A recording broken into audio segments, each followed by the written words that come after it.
Hello, everyone. I'm going to call this meeting to order. It's October 20th Select Board meeting. Will you join me in saying the pledge?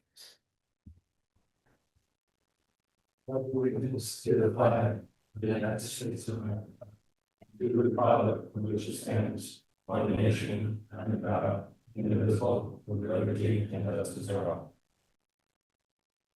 Okay. So we have to amend the agenda. I want to see if somebody would make a motion to add the settlement with JLD Properties and authorize the interim town manager, Corey Parent, to sign that agreement. And also, we need to add the Better Connection grant resolution. We approved the agreement at the last meeting, but we have to sign it this meeting. So if we could make that line item 9D and 9E. Somebody like to make a motion for that? So moved. Second. Okay, all in favor? Aye. Aye. Okay, there we go. So Brian, you have the warrants, general fund? Sure, general fund warrant dated October 17th, 2025. The total amount is $186,636.43.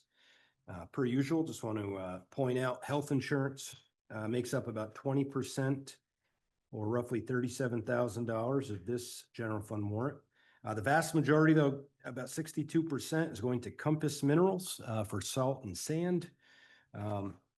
Just north of 116,000. Do you know, Corey, is that we think that'll be the whole winter, or is that? Yeah, that's for our annual allotment that we typically use in a typical winter. We also got a shipment late last year, so we should have plenty to get through the winter. Awesome, perfect. With that said, I would make a motion to pass the general fund warrant, again, in the amount of $186,636.43. Second. Okay, we got a motion and a second on the floor. Any further discussion? Hearing none, all in favor? Aye. Aye. Okay, Jeff, I believe you have 3 payroll warrants, maybe two. 3 or. Maybe there's Hold on a one. second. Just two. Thing. That sound right, Anna? Two payroll warrants? Yeah. Okay, so I have 2 payroll warrants tonight, one dated October 10th, 2025. And that one is in the amount of $73,101.83. And I think that is kind of the perfect storm of a bunch of stuff coming together: interim town manager, fire department, our human resource officer, just a bunch of stuff all met in this paycheck pay cycle. And the second warrant dated October 17th, 2025 is in the amount of $27,854.63, which is much more normal. And I would make a motion that we approve these warrants as presented. Second. Okay, we've got a motion and a second. Any further discussion? Hearing none, all in favor? Aye. Aye. Okay, Jack, you have a few miscellaneous warrants. Yeah. First one is industrial park warrant in the amount of $862.70, and that's for all the electricity for the signs and street lights and the sewage pump. And this one, stormwater utility warrant in the amount of $325,830.27. And that's for a bunch of engineering and the closeout of Tanglewood. There's a big stormwater project up there. And I would make a motion, we approve both of these as presented. Second. Okay, we have a motion and a second. Any further discussion? Hearing none, all in favor? Aye. Okay, so minutes, you have the special meeting of October 3rd and the regular meeting of October 6th, and we just have one correction to make in there, Jen, on the special meeting under adjournment. 11 a.m. should be the time, I believe, not 11 p.m. Having said that, would somebody like to make a motion to approve those minutes? So moved. Second. Okay, we have a motion and a second. Any further discussion? Hearing none, all in favor? Aye. Okay. that takes- Thank you. Thanks, Jen. Public comment. We're up for a public comment. Anybody want to come up? Come on up, David.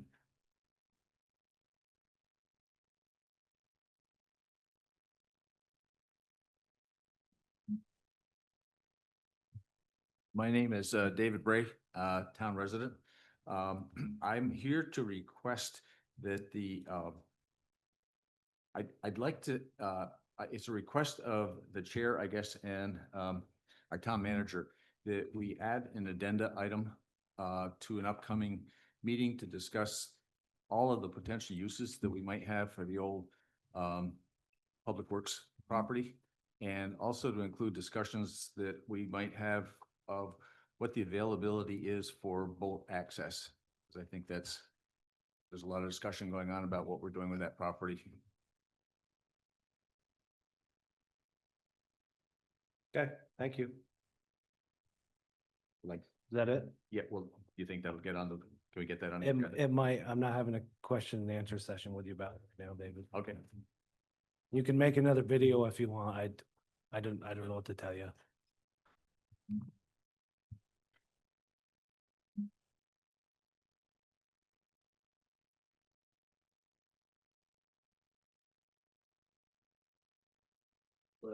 Hi. Zachary Kelly. Hi.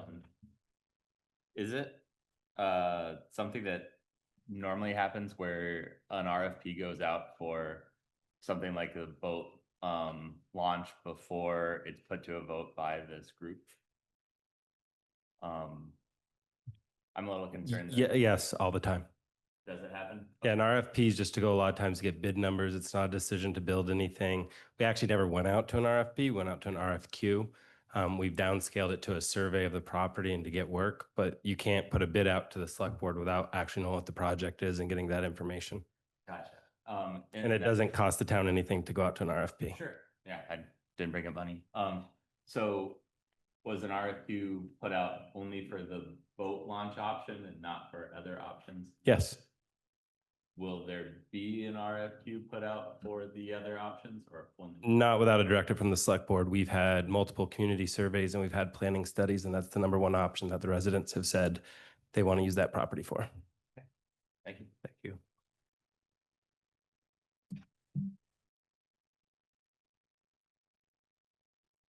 Anybody else? Anybody on Zoom here to make a public comment? Okay, we're gonna move forward. Would somebody like to make a motion to recess the select board and open up the liquor control board? Yep, so moved. Second. Okay, all in favor? Aye. Okay, now we're the liquor control board. So in front of us, we have Stewart Shops, all at the same location, 711 Fairfax Road for a second class. Regular tobacco and a tobacco substitute license. I take it, Anna, there's no complaints or issues over there? Okay, thank you. Having said that, would somebody like to make a motion to approve these three licenses? So moved. Second. Okay, all in favor?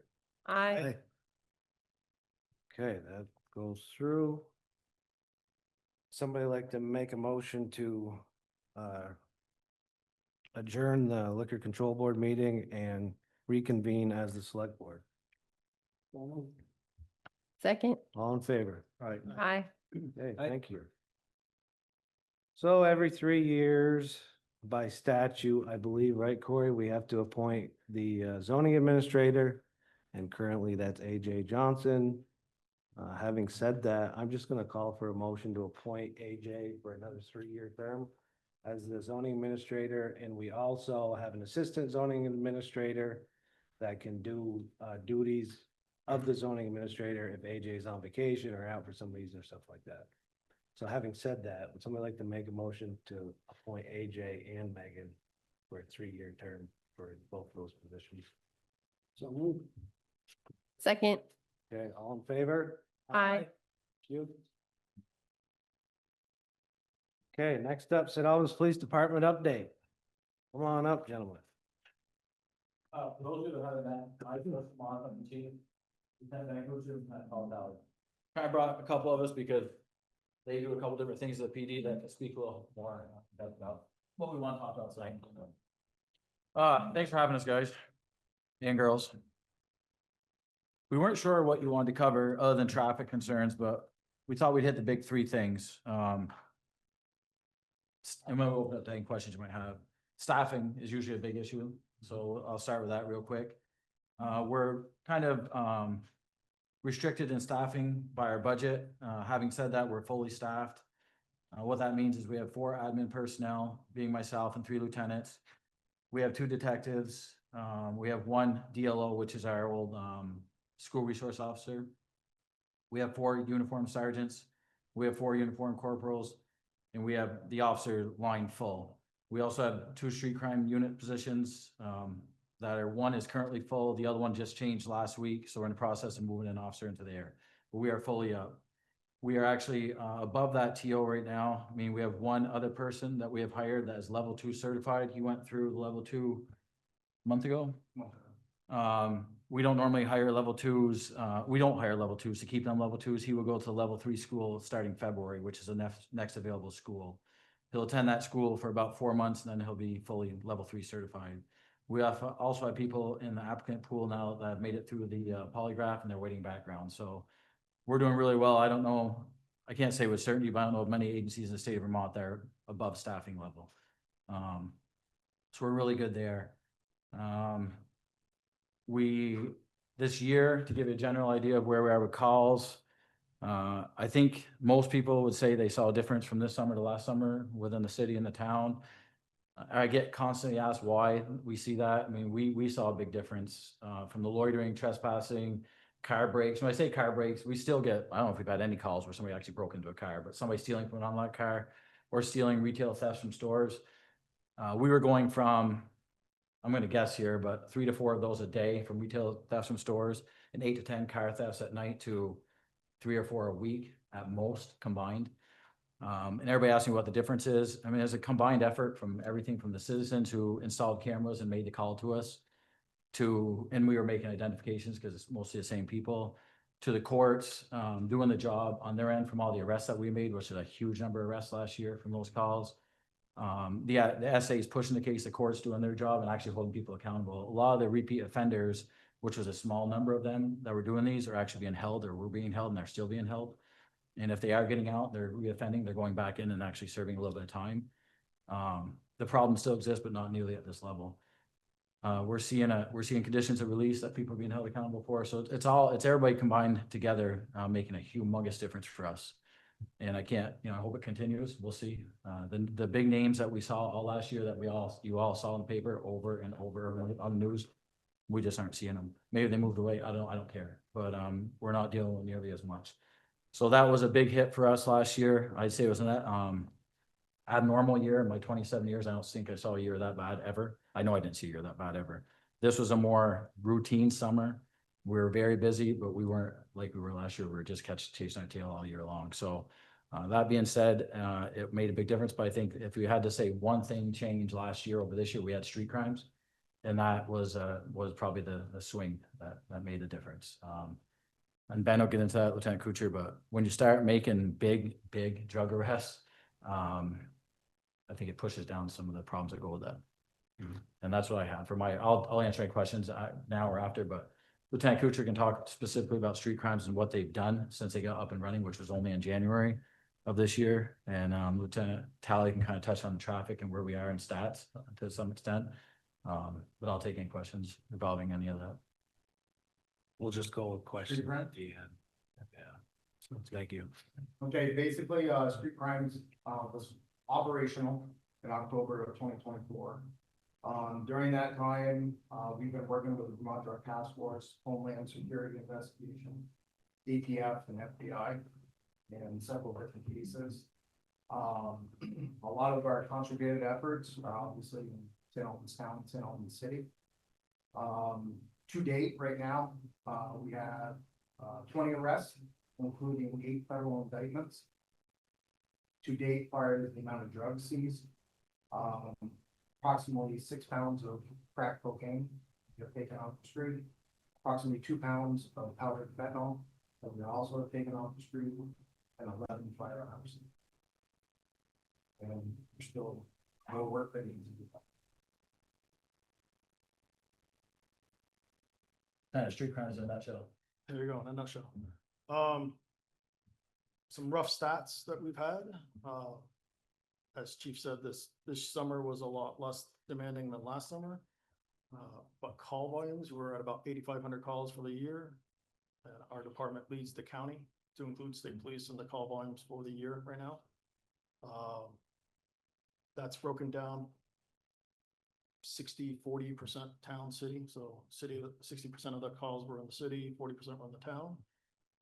Traffic, when we get out and do it, that's broken down right now, probably about 65% city, 35% of our traffic stops are done in the town.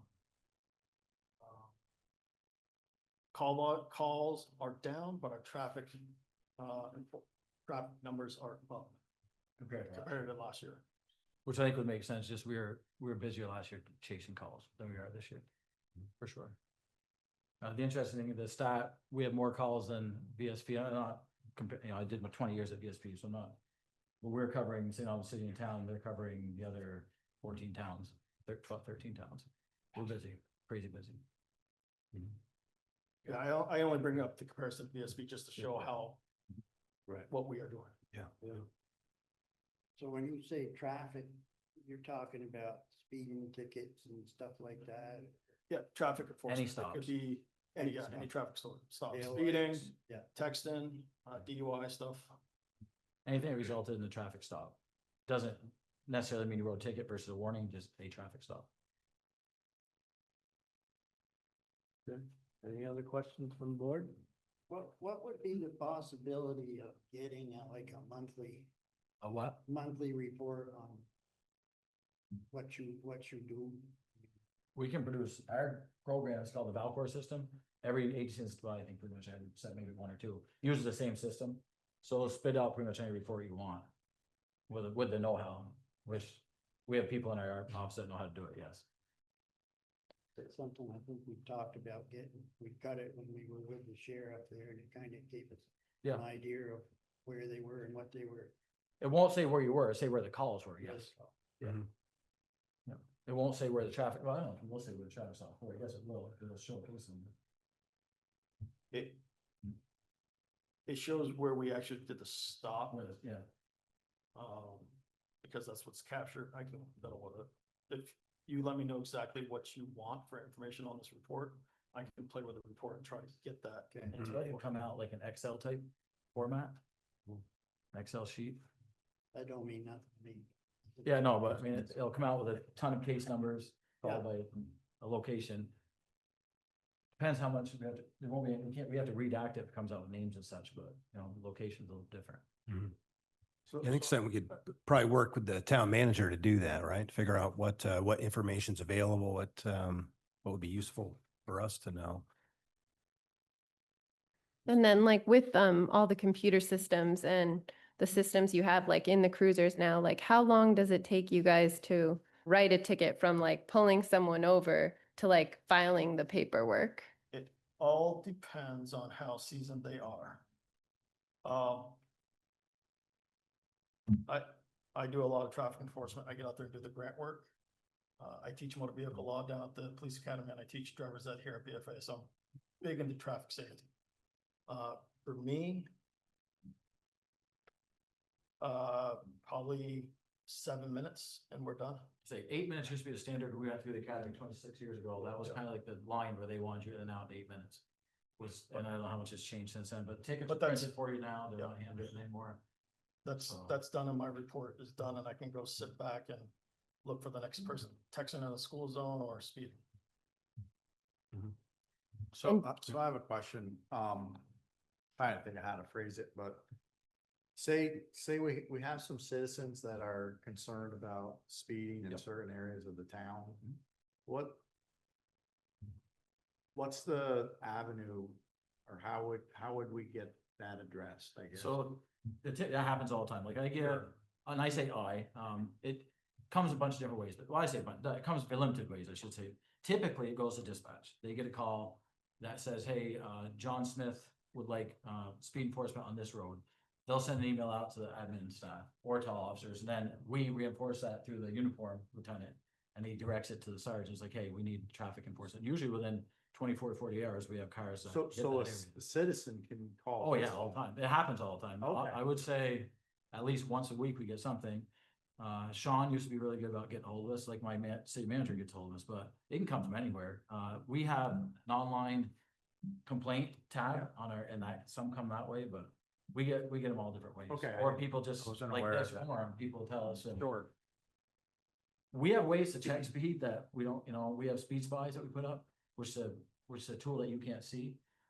We often put those up in those areas to see if there is a reason for us to spend time there. Or the specific Or the time. specific big sign you can see. The speed spy and the big sign you can see are the same tool, only one you can see and one you can't. The purpose of the speed spy is to see if the speeding complaint justifies a lot more speed enforcement. And I would never discourage somebody from calling us because perception is reality. But I can tell you that 75% of the time, the speed does not reach the numbers that we get called to. Sure. That doesn't mean people aren't speeding. That means that there's a line that it's not egregious. And we still spend time there, but it's not, people aren't doing the 90. That is typically the number we get is people doing 75, people doing 80, people doing 85, and it's not typically that number.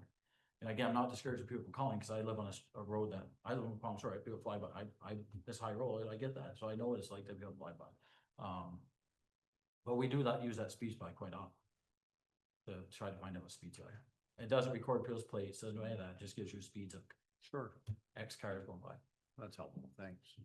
So How do you, like, you guys patrol, I mean, how do you do, like, you come down around here or head out on the south end of town, up in some of those developments, I mean, how frequent is that? there's no, I mean, you can answer that better, but we can tell you how we break up our areas. We don't break it up by city and town, so you can, Yeah, it's not broken up city and town. We break it up east, west, just divided by road, and we assign one or two officers to that area to go on patrol, respond to calls when they come in. so they can patrol any way they want. We don't dictate how they patrol. If we get a known hotspot or complaint come in, then they are sent there. So they sit there and The reason we break it up east and west or north and south, or however, we do east, west, DSP does it by 4, northeast, southwest. The reason you do that is just so when a call comes in, the dispatch knows which officer or officers to give it to. So they're not crossing and spending time driving from the north end or east end to the west end. They're more in the individual area, so it's quicker response. Now, was it last spring there was some clown that come off the interstate every night with those loud, sounded like gunshots. You could hear him going all the way into town. Did you ever catch him? We've dealt with a lot of those. I mean, the one that caused all the problem down here in the Bay last year around what the month, August, whatever, that people were thinking it was actual gunshots. So those were identified and a few have been and tickets been written. I mean, I thought this summer was a lot less of those as well. We still have a lot of loud exhaust, but the actual, what was that called? What they were doing? Two-stepping. Two-stepping. Yes. A lot of that we didn't run into this year, so Yeah. I mean, just like who was tearing, whatever the kids were that were tearing up the boat launch down there, we ended up getting them and twice and truck got in towed and kind of slowed it down, but there's always going to be that nuisance type stuff. I mean, we could have 100 of us out there, it's gonna happen.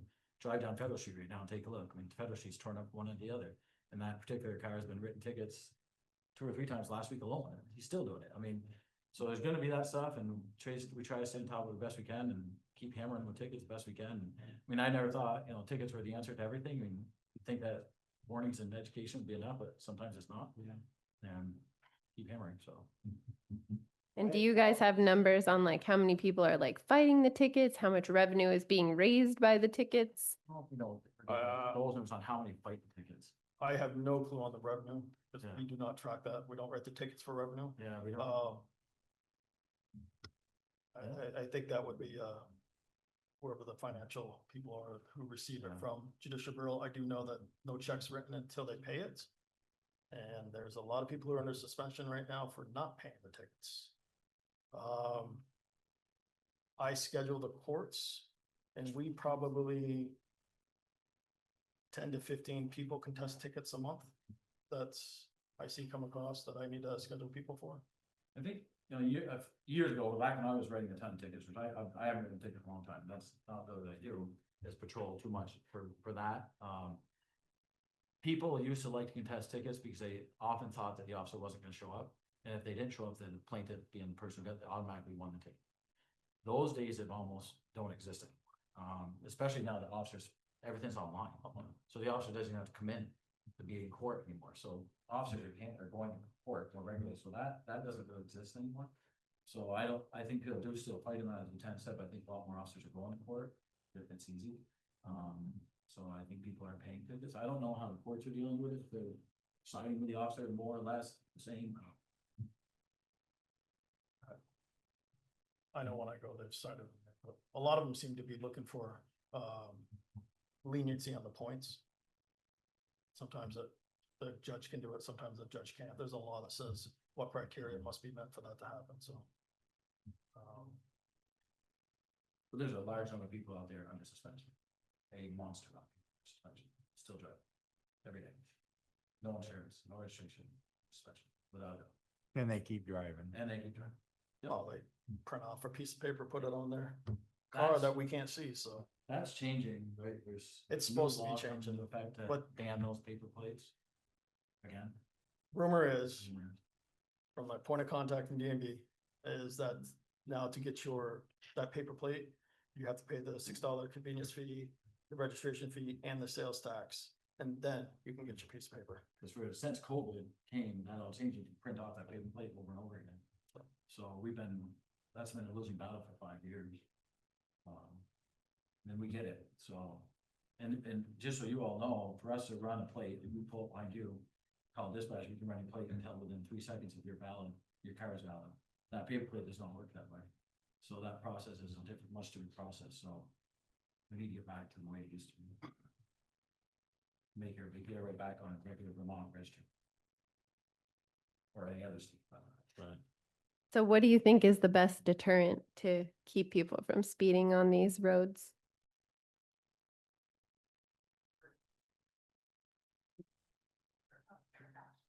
Fairfax. Yeah, I can see the 10 streets you're on and talk about. You can, well, let them finish. I'll give you guys a chance. Don't interrupt, please. Thank you. The presence Presence. will help deter it. Fairfax Street, couple days I went up there, after receiving the complaints, and I have an unmarked car. And I won't say where I was hiding. Yeah, I was sitting by the football field, so at least one side could not see me. And I got 2 people that were doing 10 or more over. Out of both days. Out of both days.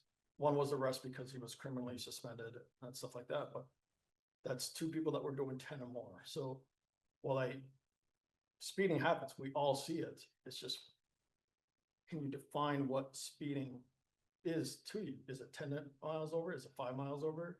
Is it 1 mile over? Because yes, if I don't pull anybody over until they're doing 10 over, 9 and under, then they were technically speeding, but you're not seeing the enforcement on that. That's right, discretion is a massive topic here. At what point are officers pulling over? I'm not gonna sit here and tell you, I'm gonna tell my officers when to pull people over. That one thing you're talking from day one, even he teaches more vehicle is discretion. Discretion, have discretion when you're stopping people. We'll never put a pole out there.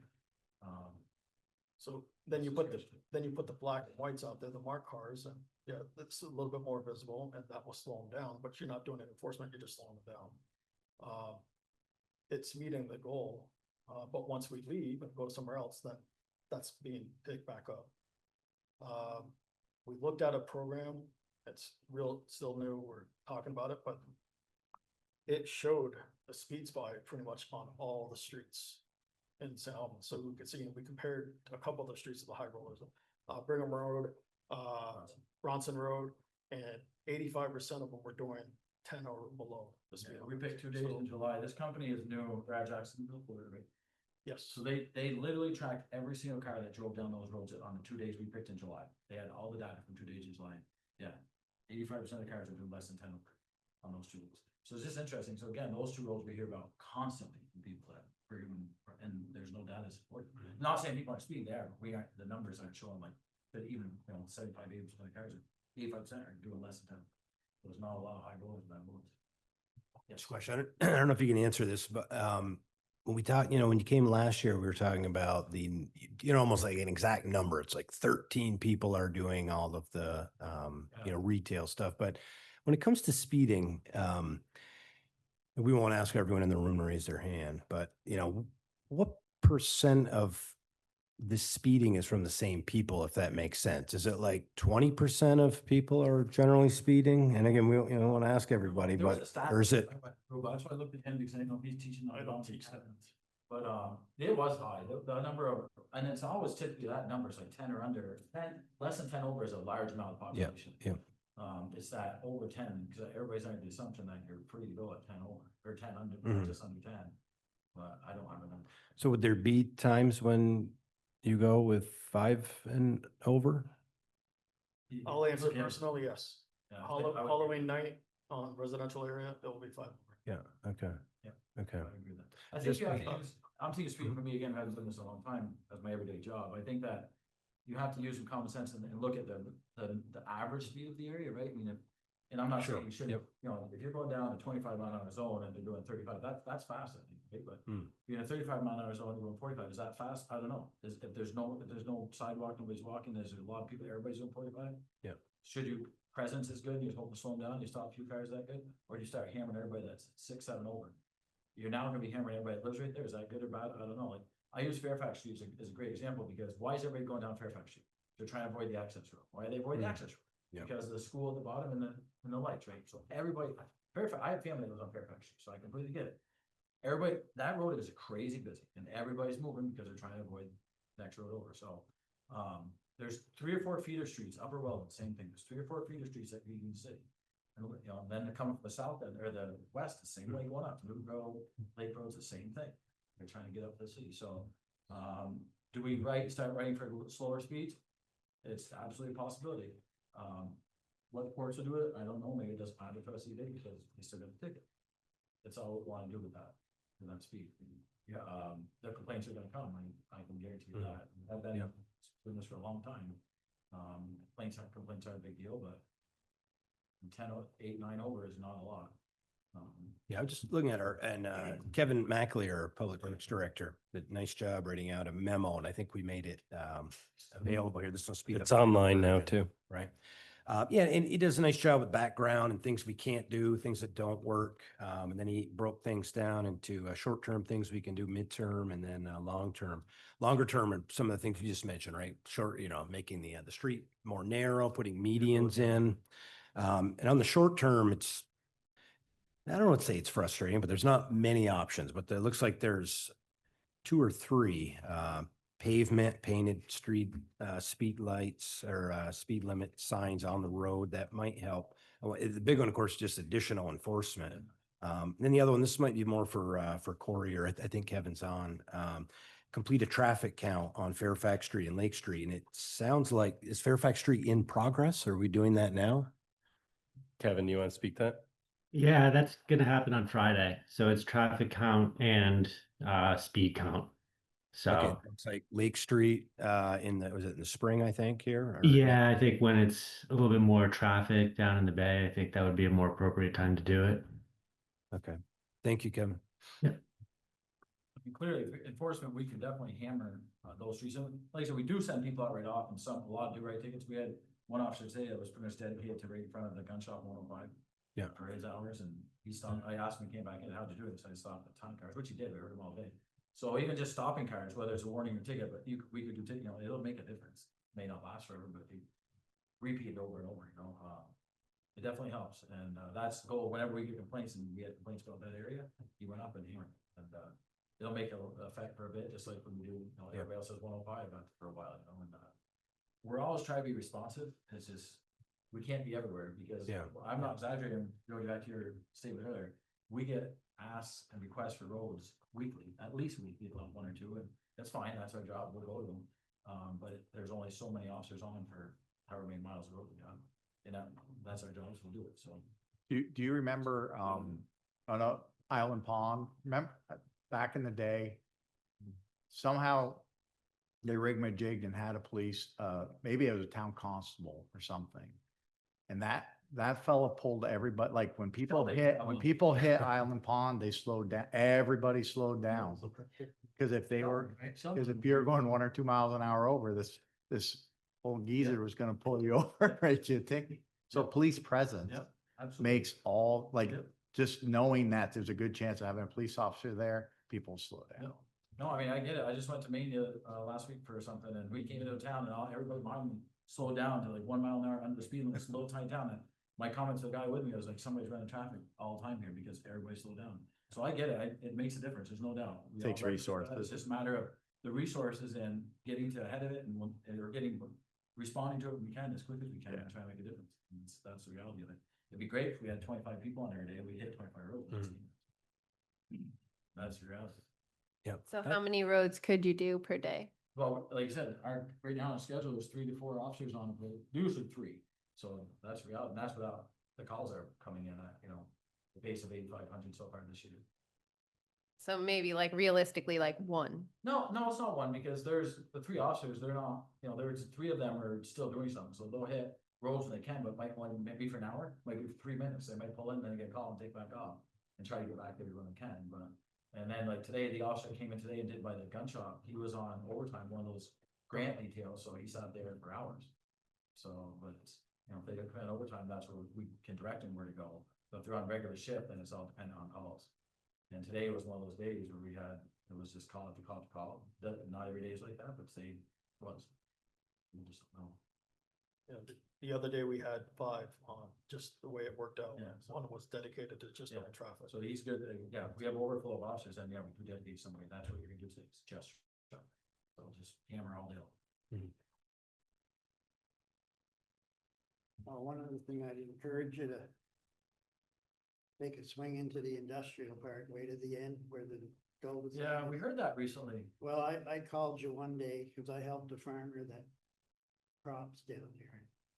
There's a guy living in his car there. Yeah. Black car. Yep. 2 dogs. And skid marks, burnouts all over, broken glass. There were dirt bikes down there. That's the day I called you running around. Yeah, I mean, any spot that they can go and do that, that's what they're doing, it's just. I can't tell you why the behavior's turned that way, but it has, so. But I came up, he was blocking the entrance to the field, so I went bang on this guy's window. He was like, he wasn't all there, Car was full of clothes, 2 dogs in the front seat. That doesn't sound familiar to me either, to be honest with you, black car and 2 dogs. Nonetheless, yeah, we can do that. Just, Once in a while. just to- no, we have a long list of those places we check regularly, so those are easier because we just, especially at night shift, they have a long list of places they check every night and try to encourage the behavior to be a little better.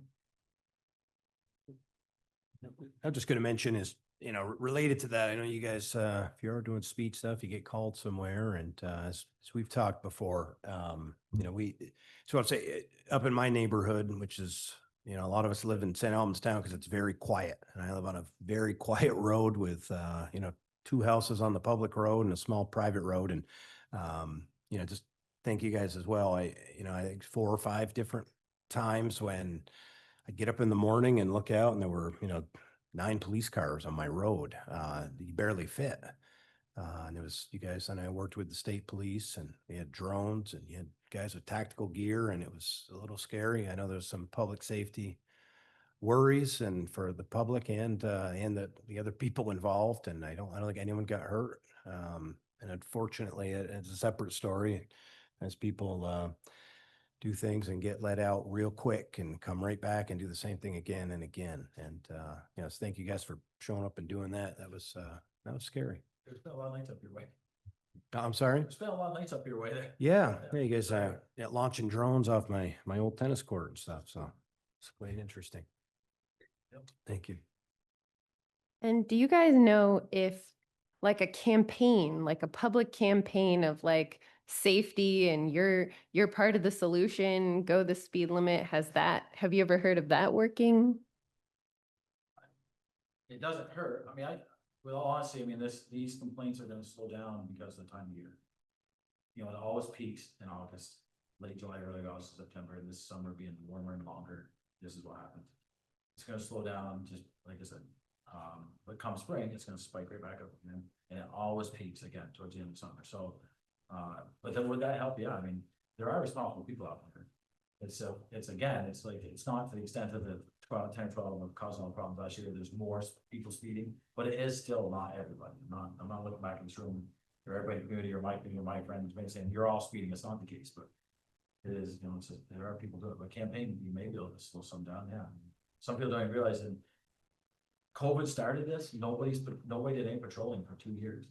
I mean, really, I mean, we were as guilty of it as every other agency in the state of Vermont. Nobody stopped any cars, unless it was egregious, I mean, really, really egregious.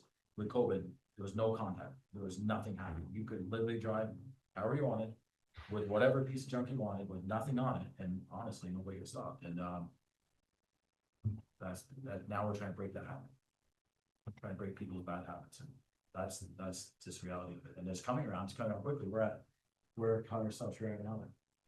1,200, 1,300. Yeah, it's 15 last year, 1,200, so I mean, we're stopping them, so it's coming, but it's gonna take time. And I don't know where the rest of the state is. I think we see more police than we used to, not only a year ago, but curbing the habit, curbing the behavior. I mean, I got on here, say, at 5:30, 6 o'clock in the morning, some mornings ago, where, and it's amazing how bad the traffic is and how fast it is. It wasn't like that when I covered Wilson for years. It wasn't like that then. It's changed, it's bad. That's got Lieutenant Talley question. You mentioned before when you were talking to about, about 65% of the traffic stops were kind of in the city and 35 in the town. Just how much of that would you say is because that's where the crime is, or is it related also to where the patrols are? I think it's more of where the congested vehicles are. I like to sit in the school zones and look for the texting and driving school zones. So while I'm out there sitting by the cemetery, looking at the SATEC school zone, the traffic stops are just gonna happen in the city. So I think it's just where that is the congested piece of where the traffic is, and that's the disparities. I also think it's, speaking from what I look at from my experiences, it's also the hub of where the PD is, so the officers are leaving there and coming from there, so there's more cruiser traffic in it. As you get closer to the PD, that's where they're going from, so they're more likely to see infractions closer to home. But that's what I thought. Okay. They're putting more miles on closer home, wherever they're coming from, way down here or right next to PD, but they're ultimately putting more miles on closer home. Yeah, always driving there. Yeah, always right there, whether they're coming to a call, going to call, whatever they're. Is like, I think some municipalities have like traffic enforcement, like just like its own division. And I know you kind of head that up, but like, I'm wondering if at some point, do we need to have specific traffic enforcement like dedicated to that in the town? I don't know if that's. I feel it's coming. Yeah, this has been a hot topic for us for a while. The chief spoke about us full staff, and if you were listening, yet we're full staff, but we have these other ones in the work. So when we get them, they're being funded by grants.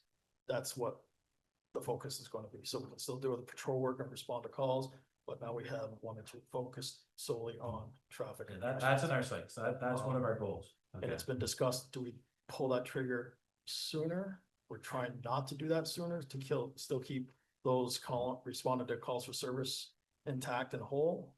But I don't want to go backwards with 3 calls. weeks. I think it's been seriously discussed. I don't want to go backwards with people who can respond to calls and officers, because we're at a place this summer that we weren't last summer. We're actually maintaining law and order. I think that's our priority right now. We don't want to go where we were last summer again. There were too many people that were victimized last summer. Stores, people, quality of life, I think, was really bad. In my career, I've never seen it that bad for people living here. Traffic's really bad right now.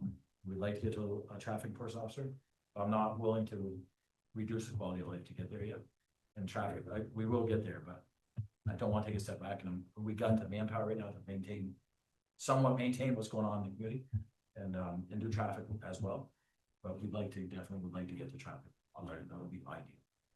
So I'm just thinking, We're working there. budget season's coming up, so I don't know if it's talk about it a little bit, maybe throw some numbers out there, and if it's possible, just to start getting ahead of the we could talk about it, Yeah. just, but we still need to be able to hire the people. Right, I realize So that. That's Yeah, what I realize that. Can talk a little more, we're really close to hiring.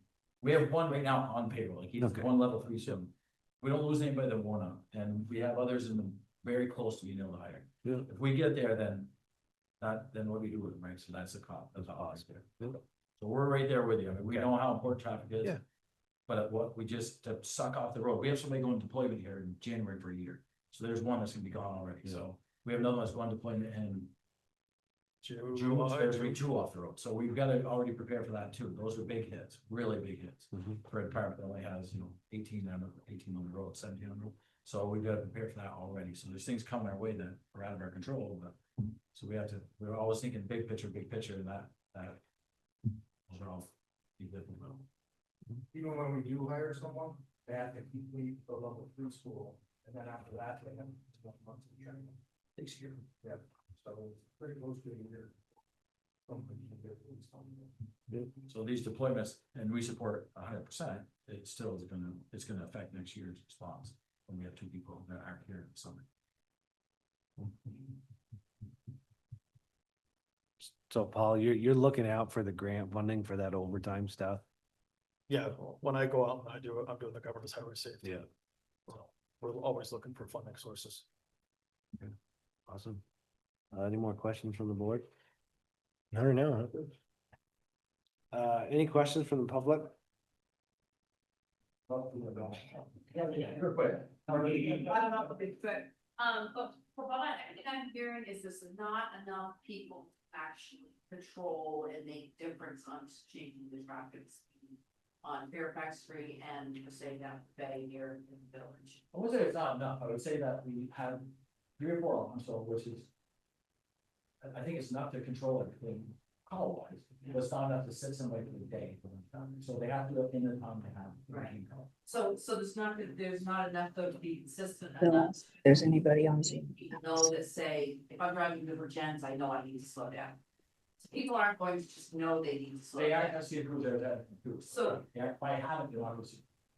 So what I'm thinking, I know some of the other residents have mentioned that in the village. Speed bumps on Fairfax Street, speed bumps. I just went to Newport just yesterday and noticed that in Petersburg, on that little cutaway that goes to the bypasses, they have speed bumps down there now. And they take them out.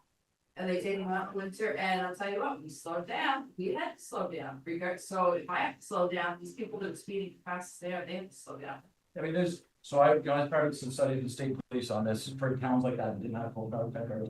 That's more for county entry. The speed bumps are there's road narrowing, there's all kinds of stuff like a stop signs where we didn't normally have stop signs. Exactly. Can be a pain, live there, then people pass us doing everything. So there's downsides to a lot, speed bumps, the same thing, I lived on High Street in the city for a long time. They put speed bumps down around my house, people squeal over and they do all these things, but. As subject to take up the select board, but there are other options as well, I know they're really proactive, we're trying to come up with ideas and work with us, that's great, and we'll do what we can, but it's a community, it takes a whole community trying to do it. Well, and that's what we're trying to do. And I appreciate that. We came in 2 weeks ago with same thing, I sent out the traffic study, Yep. the deal. The sends out Yeah, that, they should say it now. yes, that has some great ideas, what works, what doesn't work, what works with the size of the area. Great information.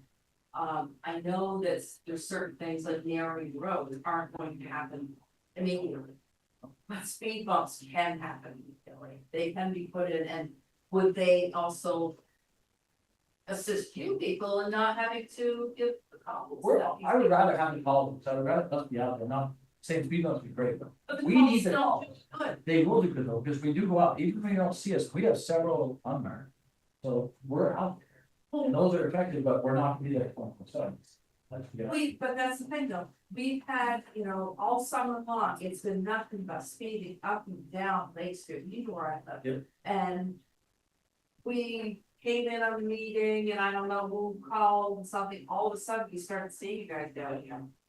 We didn't see you before, Yeah, no, and and if we can't get something that's going to deter people from speeding. We need to do something that's going to permanently deter. If we have to hear someone speed up and down the street a couple times, Wonderful. I'm not hearing all the time. Yeah. Once in a while. And I get, I'm sorry you're getting tired of speaking, but I get to run my house and I'm not making excuses, but we are responding to everyone we can, the one we can. Yeah, we are not, reality. I understand that. There's something be there every day. And that's not what we're, I mean, we would love to have more presence, Yeah. but with 3 officers on, if it can't happen, then the town needs to do something to help mitigate this. You can't rely on just the policing because there's not enough policing in our entire area. I'm not saying that everywhere we go, there's so many roads like. So many roads. I mean, we have obviously Fairfax, the Fairfax Street's an issue. Lake Street down here in the village is an issue. Pedestrians, so it's really unsafe. What's that? The No, pedestrians, I agree. our kids walk up and down the street. Are you not really sure about it? No, we live on Beckman. Yeah, so I. And we live down at the bottom of Beckman Street, where I think they actually speed up faster than they speed down. Yeah, from Main Street. But I'm curious how your standard of 10 miles or more became your standard, and can we standardize 5 miles or higher on these specific roads that we're having trouble with? And you might pull me over, but the thing is, that, like, the thing is that it's, you can't, a pedestrian can't walk up the road, and I've had lots of communication with him, actually, I emailed him after and our road was shut down. We were like, wow, this is quiet, right? This is great. But you can't physically have 2 cars pass each other when you're a pedestrian, because they're so narrow. What is the speed limit? It's 35, and I think Do they need it's to lower? I think it's, and we Same say, thing with the village. but Really bad. I'm curious about your standard, and if we can reduce I was that thinking standard. of my scooter line, and I, yeah, that's gonna sound really bad here, but I have stopped car in a while. From the state police, and I was in a position, I come here, and she's doing, I saw cars that were looking for them on, I didn't have a radar, right, so. My standard, again, speaking for mine, just me, my time is spent on the highway and then a 50-mile zone, which I would see, so. Put that 10 miles out in those areas, it's a little different. I didn't control about my city, so that's kind of my city. Again, I think it's exactly as technology, if you're talking about 25 and 10, where the state, there's no set, it's not like you go to the academy and they tell you, he spent a legal instructor for a year from that.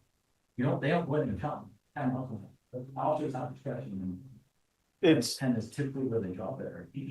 we don't teach anything. So the standard is up to the individual officer.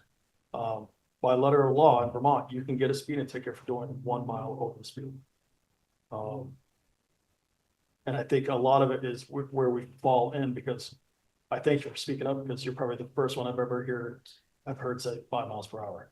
Because many people that we've talked to, I've heard from will say, that's ridiculous, if I supposed to be over here, take 5 miles over the speed limit. So I'll cautiously use the word reasonable at about 10, because you know you were speeding. Use a percentage. 10 miles over 50. Absolutely, and we specifically teach that at the academy, like when we talk about negligent operation when it comes to speeding and stuff like that. 20, 30 over on a non-50+ mile per hour zone is probably a little bit more negligence than doing 30 over on the interstate, which is built for speed. But I agree. Right. So I guess I would ask that the residential areas, that 10% or 20% of the day that was. And 25, that 10 might they would be almost 40% over the speed. So 50, that would be doing high. So 7 vehicles. So where's 35, 10 miles over, third of the speed and over the speed. That, on the interstate, that would be something to pay. On roads that have no sidewalks. Yeah. They're narrow. Honestly, the other thing is, you know, I'm hearing a lot of why we can't do it. Yeah. But that's not working, it doesn't work here. What does Milton do? I've seen 3 officers out they got that 25-mile-an-hour stretch, right? They got the lit speed sign from the south end, nothing on, or on the north end, nothing at the south end. But you might see an officer way down on the south end, there'll be one in the middle. And more often than not, there's one sitting right up just beyond the 40-mile-an-hour, so the last 40-mile-an-hour sign as you go around the turn. Virgins, people don't speed in Virgins. I know the chief. So why can't we fix Lake Street and Fairfax Street? I don't know what they have to call. Well, that's what we're here for. Yeah. We're here for a solution, Yeah. not why we can't. I'm not do saying we it. can't, I'm saying we have a lot of calls coming that we also have to take care of. I have no idea what they have to call on. You say, well, you've got people sitting there. Yep. You say 24 hours a day, not asking for 24 hours a day, I don't believe Fairfax Street is either. What I'm thinking you should do is, put a guy down here for an hour and a half in the morning.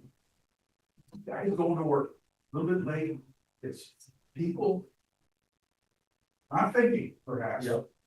Currently. I've done my share. My wife keeps reminding me. But I don't speed as a rule. I know the limit you're talking about, I know what the judge will throw it out for, you know why. Okay? Yep. That you got to come up with a solution that forces people to slow down, that doesn't overly inconvenience the real work. Outside, you gotta do it, it's all real work, I don't want to do this, but these towns are doing it. Why can't we? We have a budget, we have money that we are, well, I think we ought to go out and spend some of our money on these lit speed signs and say, speed's 30, you're going 40, slow down. Guy goes by that, he gets a ticket, no excuse. Yeah, I agree. But a guy comes up on a 30-mile-an-hour sign, doesn't slow down until he gets there.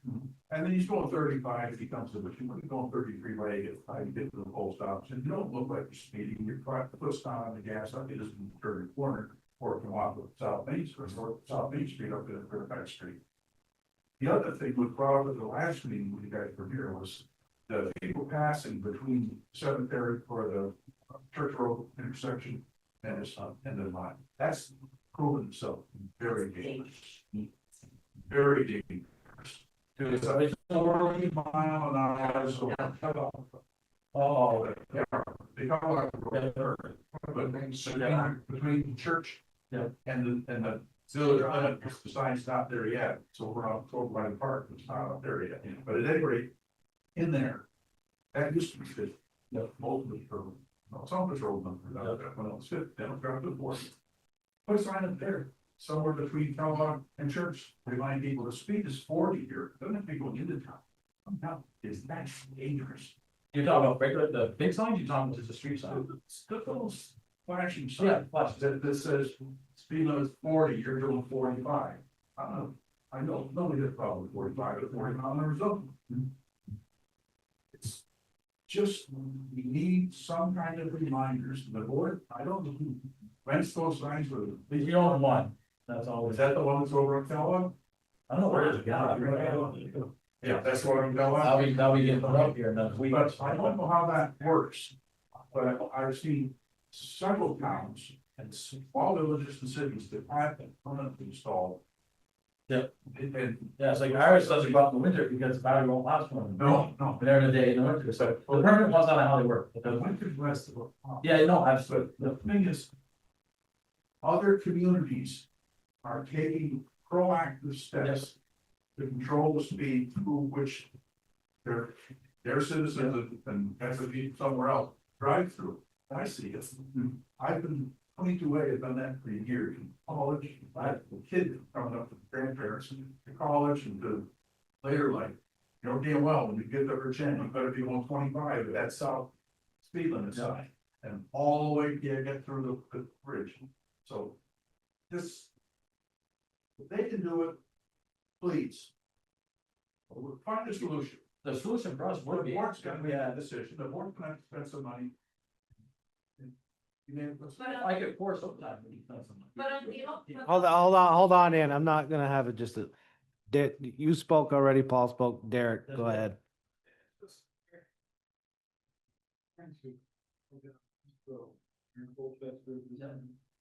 There's one right on the middle, absolutely nowhere. You come around there to see that, it starts flashing, The sign? oh yeah, I've seen everybody crawl. By the sign? Because they're not sure it's somebody, Yeah, they'll throw. other officers further down the road, but it's an interesting location. Yeah. Where you would expect. Yeah. Okay, and I've seen that example for countless times, so I'm well aware of it's going to get them. But this is going off the hill. And, Yeah. But it's in a spot where you notice it, it's indicating where your speed is, see everybody go down to the purple. I will say that it changes some word, but it does catch their attention. No, that's important. And it's solar power. I mean, it's not connected to anything that I know of. I was just not all the way to the whole testing center. But it is on solar battery charge. It's not built on. We're on wheels. It's just a stake in the ground and that everybody's eye flashes. It's like any of those street signs. You press the button. Very. One thing nobody's talking about, which I feel very strongly about, down here in the bay. Reminders of what you're supposed to be doing because it's a playground. From 5 to 10 every weekend and throughout the weekend. People are racing and I can hear them racing and I lay in bed at night listening to them and they'll slow down and then they'll take off and then turn around and come back and do it all over again. And it's really annoying and I don't, when I go down early in the morning, even and cross Lake Road to get into the park. And it's frightening to do that with my dog for a walk because you never know when somebody's gonna come racing around that corner, but especially in the evening, I would love to see you guys be down there in the evening because that's when they're playing and that's when they're racing one another. It's really annoying that we can't stop that. Can I speak? Can I speak now? Hold on 1 second, sir. I keep waiting. I want to say, I know that you guys take care of the speeding from the bill. I've asked the board about a no passing sign on Lake Road.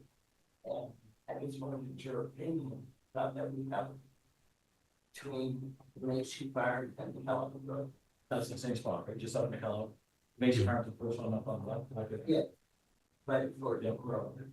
What, can you just explain the double hill line person? Well, there's a double, Yeah. line, but it doesn't do it. Correct. It doesn't do anything because in Vermont, it doesn't mean anything. Yeah. To have a legal no passing zone, you have to have a sign that at the beginning that says no passing zone and a sign at the end of that no passing zone that says and no passing zone. Yellow line, big on it. So that would be up to the town. Yeah, that would be an ordinance. And just, we actually don't own Lake Road yet. 36, the state's passed it, so we can't, Kevin and I are still working on the paperwork with V-Trans. The legislature's passed it, but we haven't officially done the paperwork, so we don't own that section of the road yet. We should in the next few weeks and can talk about that, but we just found out like 2 weeks ago that, maybe 10 days ago, that we don't officially own it yet. It would certainly make it enforceable. Because without that, there's certain criteria that has to be met for passing. Okay, because when you're coming out of the Kellogg Road, you can't see whoever's coming down. Because the house is right there. You have the house and right now it's for sale time, it's in blocks of you. So when you pull that out, if someone passing, you're toast. You know, you can see. Yeah, I mean, that's, I definitely think you care. People are saying you got killed several years ago, and I had gone to the state about it. Looking for a no passing. So. I don't know. I think it will help, but it's still gonna be up to them to abide by it.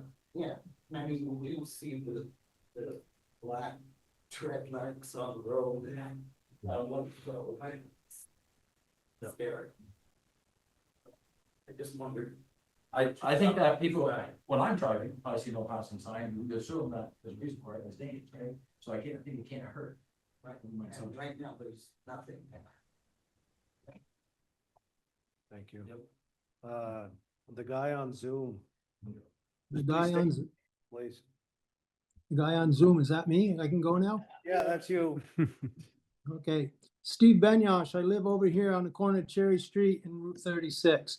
No pun intended, but I think what's flying under the radar, and I get everybody's concerned about speed on their streets, but in agreement with the other resident, the noise making and the disturbing of the peace that we have down here has gotten way out of hand, and I don't think it's being picked up on appropriately and acted upon. I have a question is, does law enforcement even issue disturbing the peace and careless and negligent driving as they did back in my younger days when you do burnouts, laying rubber, and exhaust systems that were definitely just noisemakers, as has previously been mentioned. Down here at the bay, as soon as the cars come down from the city and get into the straightaway between the brick buildings and then around the curves, which is what I call Little Daytona, it's nothing but a race course for these people who want to make excessive noise. The excessive noisy motorcycles are terrible. We have these new diesel trucks where everybody's playing with the throttle coming into the Bay Store and the restaurant curve and heading east up to the city and echoing off the buildings, as a couple speakers have just mentioned they live. And then in turn, going west through the Bay Park, we had those jokers doing the two-stepping. Right during those softball games, I had everybody running for cover. 2 weeks later, I've got a video of the burnt rubber all the way from the east parking lot around the curve, and then they come back again, as everybody does on the tour route in the summer. Not to mention, they got a crosswalk they have to navigate through where everybody's getting a creamy. Now, I could set my watch pretty much by the same trucks that come through here and the same Harleys that make that noise. My suggestion is, and I thank you, police officers, for your dedication and your efforts, but maybe an hour's time for getting 2 tickets up on Fairfax Street. My suggestion is I'd like to see a black and white sitting right over there on the dock pull off for a couple hours in the evenings when there's softball games. I mean, the vehicles that leave that east parking lot at the end of the parking lot, they're doing burnouts and laying rubber. And as the other resident just mentioned, yeah, we're living here and we think we're on a race course day in and day out. And it's only a certain hour a night. I mean, you don't have to put a black and white with your limited resources out there at 10 o'clock in the morning or 1 o'clock in the afternoon. But from 5 o'clock till 7:30, this is the tour route, and everybody's down here playing with their loud noisemakers. And I think that would be something that could be addressed if a black and white was there. And maybe, as I say, if law enforcement even issues careless and negligent or disturbing the peace tickets. And that's all I'll have to say on that. Thank you very much for your time, and thank you, officers, for your support. Go ahead, Mitch. Yeah, I got one, it might not be that good, but. We got that deal with the city. I think you guys are doing a really good job. But if we get the deal with the city, and don't we have a 6-member committee, 3 from the town, 3 from the city? That's what I understood. The budget committee, right? To oversee all the police and for all the St. Albans. 3 from the town, 3 from, am I wrong? It's just for the budget though, Mitch. It's not, yeah, it was very explicit. It's not a commission per se, but. Or were you, there is an advisory committee that's separate, yeah. Maybe that's what you meant. Maybe we're not getting it. I'm not saying we're not. If you guys are doing a good job, that'd be something to look at. I mean, it seems like you should have something down there, you know, I mean, maybe you should look into that or ask that committee, you know, it's a lot of money we're paying for police. City is too, I'm sure. Nothing against you guys, nothing against the city, but that's just, maybe you both gotta get more money. If I just ask a question, I was going to follow up with the gentleman on Zoom here, Mr. Steve Bennett. Yeah, here we go. I was just wondering if law enforcement would answer, do you issue for excessive noise and burnouts and careless and negligent these days? I'll just jump in because that's exactly what I was gonna ask is there, are there additional ordinances that are needed? Or is there already state law or you know, whatever that we could, enforce it if, you're seeing those behaviors? State law for noise. No, to be frank. with Sure. you, I think, anybody who spent time down there, they constantly are trying to solve this with a law. But what is that? Is that the straight pipe muscle cars now? Is it just how they are performing, like a constantly revving, making it loud at that point? Are the diesel trucks deleting their emissions, which is against federal standards? I don't enforce the federal standards though. So I guess what I'm saying is if what he's saying is correct and you were down and saw that, you're saying there's nothing that could be done? I'm talking the sound first. Okay. The city has Yep. an ordinance that they enacted, and we made it very clear that we weren't going to go after like the straight pipe, the muscle cars that weren't doing anything wrong other than just making a higher performance vehicle for themselves. It's how you are performing, how you're acting. If you're constantly revving your engines or you're driving in a manner that would make it purposely louder. That's what we enforce. That's how we enforce the city ordinance. As far as peel outs, burnouts and stuff like that.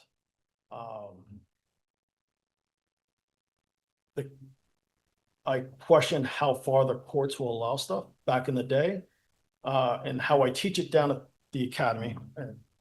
But it's up to each state's attorneys to pick it out. But, you know, before COVID, if you spun your tires and just did a smoke show, that was a ticket. It's a $162 ticket.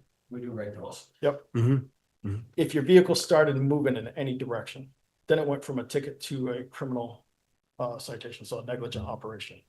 And the prosecutors back then would prosecute it. Maybe it was just diversion or something, but they would accept it. I don't know if there's much that the prosecutors throughout the state would want with that now. So I think they would say, no, it's just a ticket. So I'm not saying none of it would never be criminal. We'd have to sell or articulate a lot more. You know, Halloween night, kids or just party going on at the boat launch and somebody doing donuts with all the pedestrians around. That'd be an easy sell to say it's a negligent operation with all the people there, but the thinking of the courts have changed a little bit over time, so we've had to adapt. So at the very least, it's a ticket. We'd have to work a little bit harder to get a criminal charge. Well, I'm hearing it might not even be a ticket, and that's probably explains why we don't really see a lot of that activity anymore. I get your point about, and as you admit, you're really not even going after the straight pipes on motorcycles, because I guess you're gonna get improved intent that they're disturbing or making noise. So I'm kind of hearing there's really not a lot legally law enforcement can do in that area. So my point is, if there was a black and white sitting there, that might be a bit of a deterrent. And would you be able to just pull someone over and just talk to them and just say, hey, you know, use your head and calm it down, slow it down and quiet it down here. You're in a community zone. You're in a park. People are out to enjoy the evening, not listening to your noise show. Yeah, if they are violating an established law or an ordinance, we absolutely can pull them over and have a talk with them about it. Okay, thank you. We can't just pull them over because, hey, you were being a little bit too loud or something like that. We have to have an articulable reason why we're stopping somebody. Yeah, so again. For the burnouts though, you could, right? Yeah, oh yeah.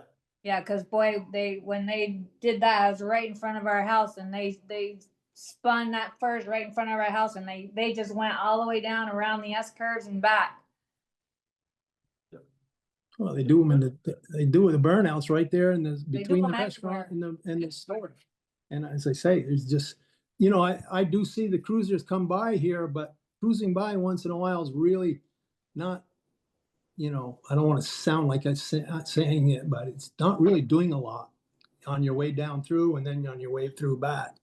I think there should be a presence of a black and white down on that dock when their time has really indicated there's a lot of activity going down here in this little center section. Okay, thank you, Steve. Thank you. Thank you. I'm all done.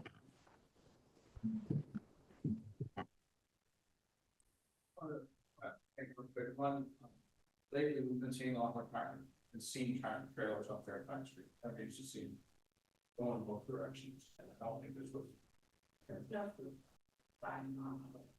So, could have a little bit of preference for attention. I don't know if the city or the town or anybody can do anything about this, but I think a lot of Fairfax Street's problems will be solved. There's a light on the access to it, so. And we'll have to try. Be down there, but I think could get out of that intersection, out of that. That's why you take that, that's you trying to avoid. I'd like to see a traffic circle. Yeah. I mean, that's just like, keeping on that. Yeah, no. So that happened on Upper Welland forever because. So. It's the notch. Yeah. It's the same thing with the notch. It's the same class too. So that is, the city, state, the city did a great job with signing. That's called. So for that particular thing, it's to try to repeatedly told us and just points. But I get that from people. There's just at least one of them is a local succeed. And they're not running off at the turnout top of Fairfax Street, so they were home. Yeah, they were. But with given that location of industrial park. Yeah, we can let our guys know and girls about that too. The problem is, as you know, that we can stop them all, we will, those are usually stopped, but those tires, I don't look at the guys, they're coming in the sun, those know. It's why they're coming in transit, but they don't get them literally fall. So. That's an easy one. Okay. That's wrong. No, the feedback's good, and I'm not trying to discourage you right here and make it sound like we're not trying to do it, you know that. I'd be lying, if I sat here and told you we're gonna sit with 24 hours data and get flat out by, Yeah. I'm not gonna do that, so. And so I guess the question is though, if you don't have the resources to be able to control for profit, then how do we address the select board, right? Again, we don't not have the resources, we just don't have it to say 24 hours. No, I know, but the select board is the correct people to ask for reductions. It's a team, it's a team. So there's It's a team. there's a process in on any of this, like reducing speed requires study, requires, Kevin starting that with accountant regional planning, but there's a whole process to all these. We can't just say this is now a 25-mile-an-hour zone because we want it to be a 25-mile-an-hour zone. We have to follow our federal and state guidelines funding. The interstate access road's a federal road. Lake Road is still a state road until we take it over. Jack's saying, there's certain funding we take to pave our roads that require certain regulation that we have to abide by. We can't put speed bumps on a road that has a speed limit over 30 miles an hour and or has more than 3,000 vehicles going by it a day. We can't put a stop sign to regulate speed. So there's federal as much as the stuff they're talking about ties their hands, ties our hands too.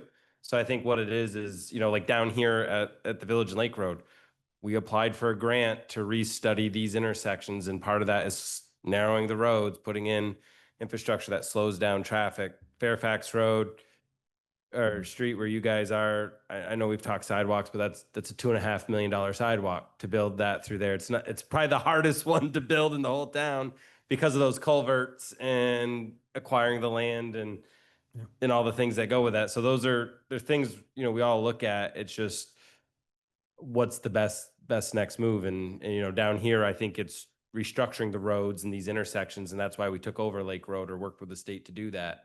And that'll come in the next couple of years. I think yours is more difficult. We'll have to see what Kevin and his team comes up with regional planning and go from there. There's that. And there's been a lot of great ideas too, stuff that, well, I heard the 5 miles per hour. I will absolutely go out and pull people 5 miles an hour. Remember that time I thought we needed, okay, 20 days to respond. The no passing signs, changing the ordinance law. Once you own Lake Road, if that's the only road you want to put up signs there. I wasn't texting on my phone, I was taking my notes when he said 5 to 7 at the dock. So this is all something that we can go back and continue to try to push our officers to do it. Maybe I'm not saying yes, I'm not the one in charge of it all, but maybe we'll look at the traffic position a little bit sooner than later. But it is on our wheelhouse, we just wanted the people first. The last thing I want everybody here thinking of that, I'm saying no there, I can't do it, that's not what I'm saying. I've never been the person to put air, that's not me. Well, I'm just saying the way it is, in reality, that I can't guarantee an officer everywhere, I can't. So we'll do what we can, the best we can, but a traffic person officer is what our goal is, yeah. We're different than the gents. It's a small, take 22,800. Yeah, they might, I'm not saying good, but they might have officers that work all more traffic overtime, but he can work all the overtime once, he does, because he gets paid out, not our budget. I don't have a lot of officers going to work that overtime, because they're working so much overtime. Where if I had 5 officers that work overtime 5 days a week, I can do this all day, but I don't. And I'm not forcing them to work overtime, nor can, so. We appreciate everything, thank you, I know I do. And hearing you say what your limitations are as far as people, their ability to patrol. Totally understand that. And so I think what we want to do is go by you. And Yeah, I to appreciate the it. board, say, what can you do for us? And I think they're also Without very good at studying understanding. A study for another study, so that it never happens. But like Corey said, that there's restrictions on them. Like, Man, we're- And One question. go ahead, real quick, because we're moving Just on. on top of this one, is we have, this crosswalk down. How did that get put in, if that's the state road? State put it in. State put it in, and why, how did that get done? I don't know. You'll have to call them. Always. Why excuses? Start the process. We hear about the process. Paul, we have. I know. Meeting for 40 years. Some things have been talked about, like the dock down here ago, the boat access, that was talked about 25 years ago. And it was recognized that it won't take deep boat, but it will be great for kayaks and canoes, a little better than out of Cohen. We have talked and talked to across the town, you represented this. Mitch and I know part of it one time or another. You gotta stop, study 4 times, the same problem. You gotta start doing something. Because you've got your citizens sitting around here saying, we've got quality of life issues. How long? I'm waiting for another 40, if you like, maybe 5, but it's, you know. You gotta cut through the BS. You guys are, you're the ones that will do it. You gotta be proactive, not reactive. That's kind of one of the problems we've always had down here. We're reactive, we plan, we got planning, business plan. Okay, Paul, wrap it up. You've had more than your 3 minutes. Jim, I always have work. Well, come on, Well, let me hear or see sometime in the next month and a half that you're doing something. What happened to the sidewalk plan that the previous manager? We're still working. He didn't make a plan. He made a vision. So Hey, Paul, there's not one, Paul. I can tell you now. just stop. I- We're not gonna have an argument back and forth. Thank you. Okay, thank you, gentlemen, for coming. Thank you. Appreciate it. Good update. guys, thank you. Lastly, if any speeding issues, will let us know. That's how we know.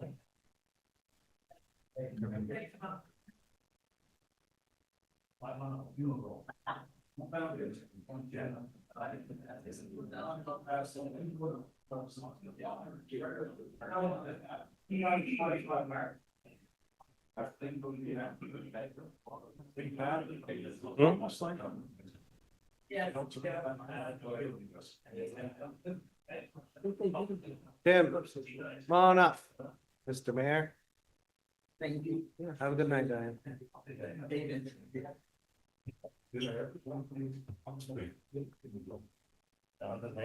Howdy. Were you scared a mile away? I'm chairman of Franklin County.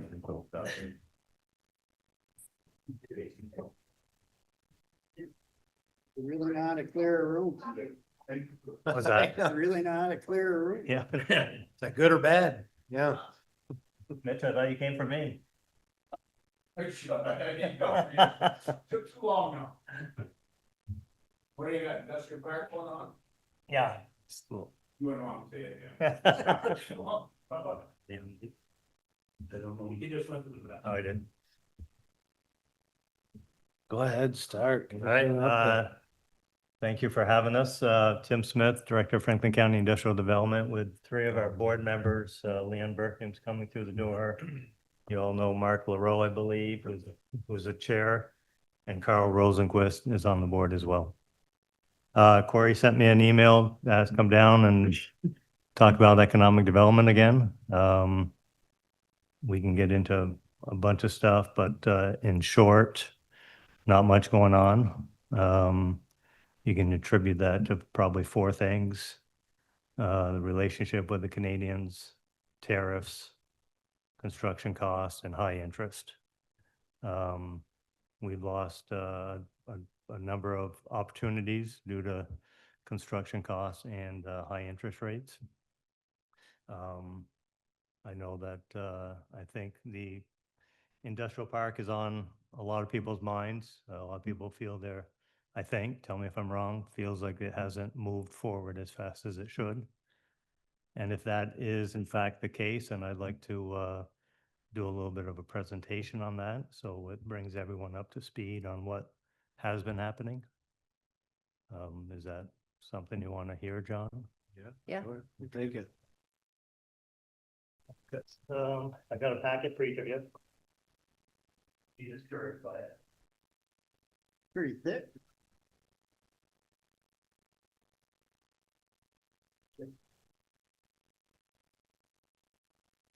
I'll go through each one. Sure.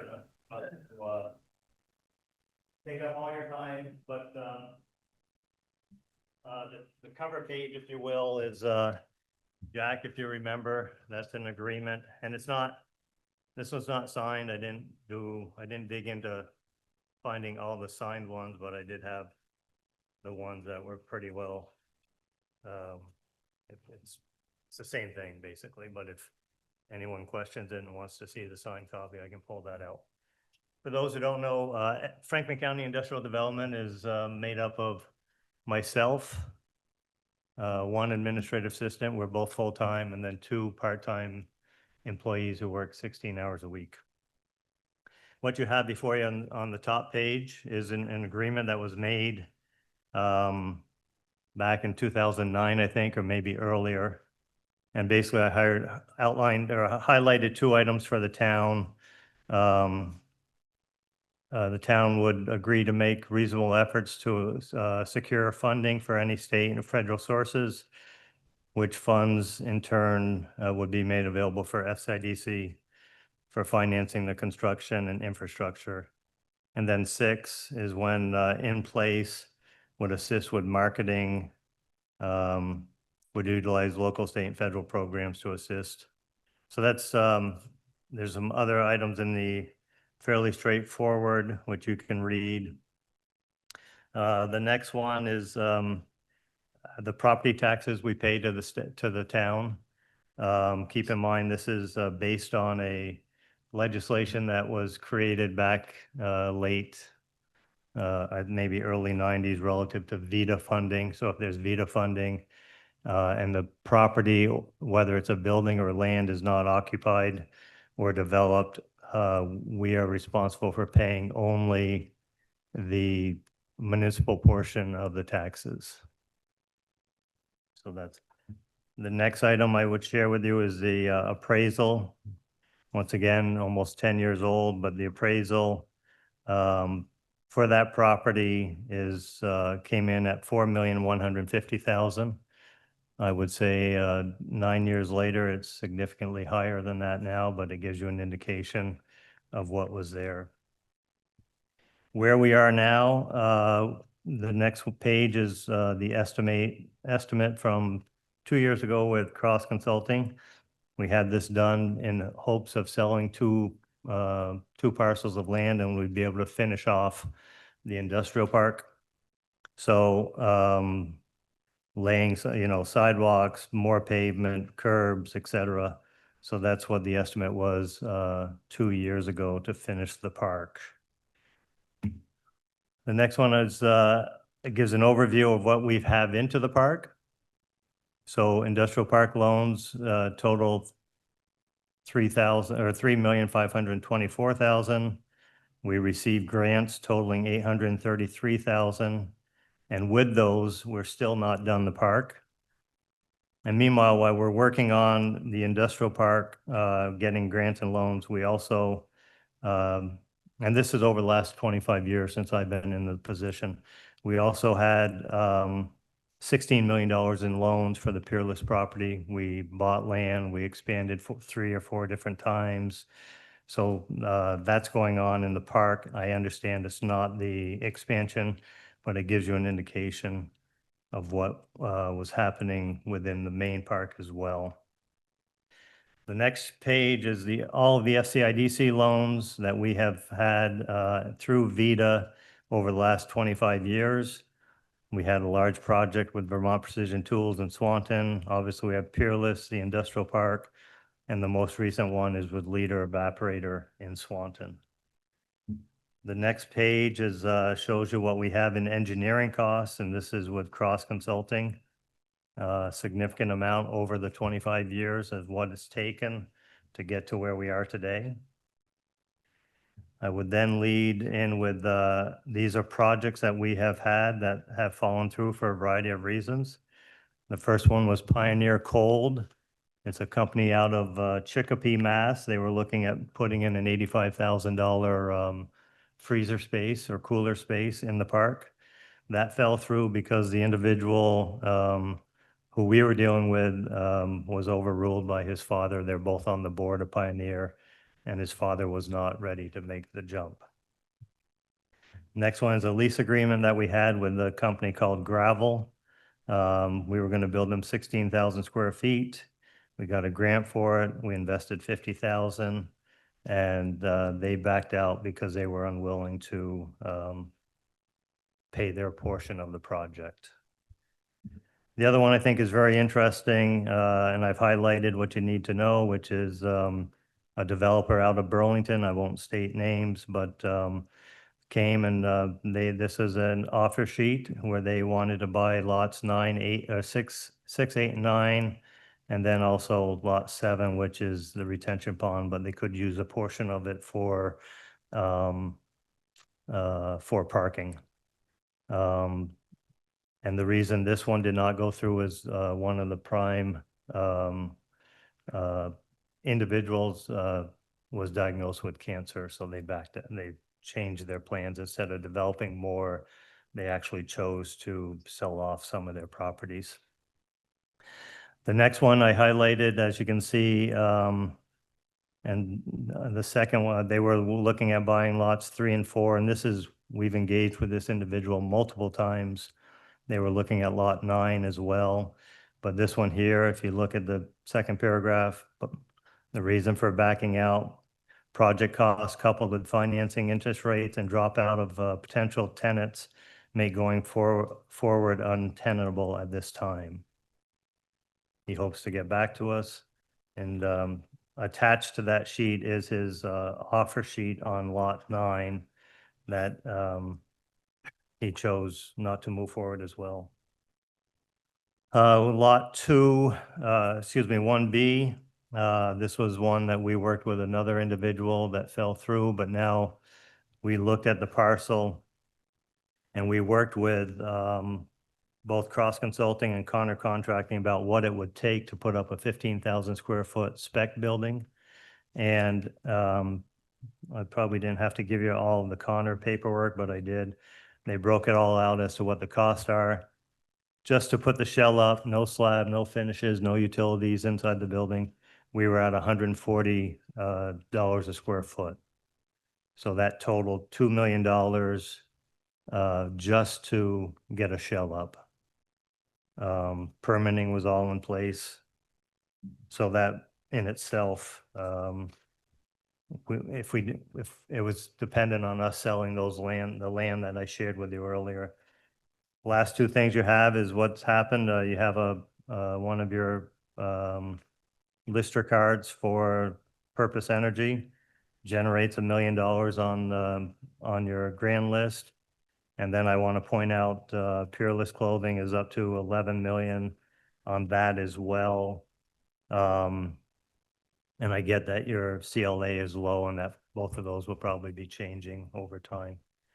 So those are, and I didn't even include all of the projects that we've had discussions on or that fell through. But I think that gives you a good indication of what we face as a board and an individual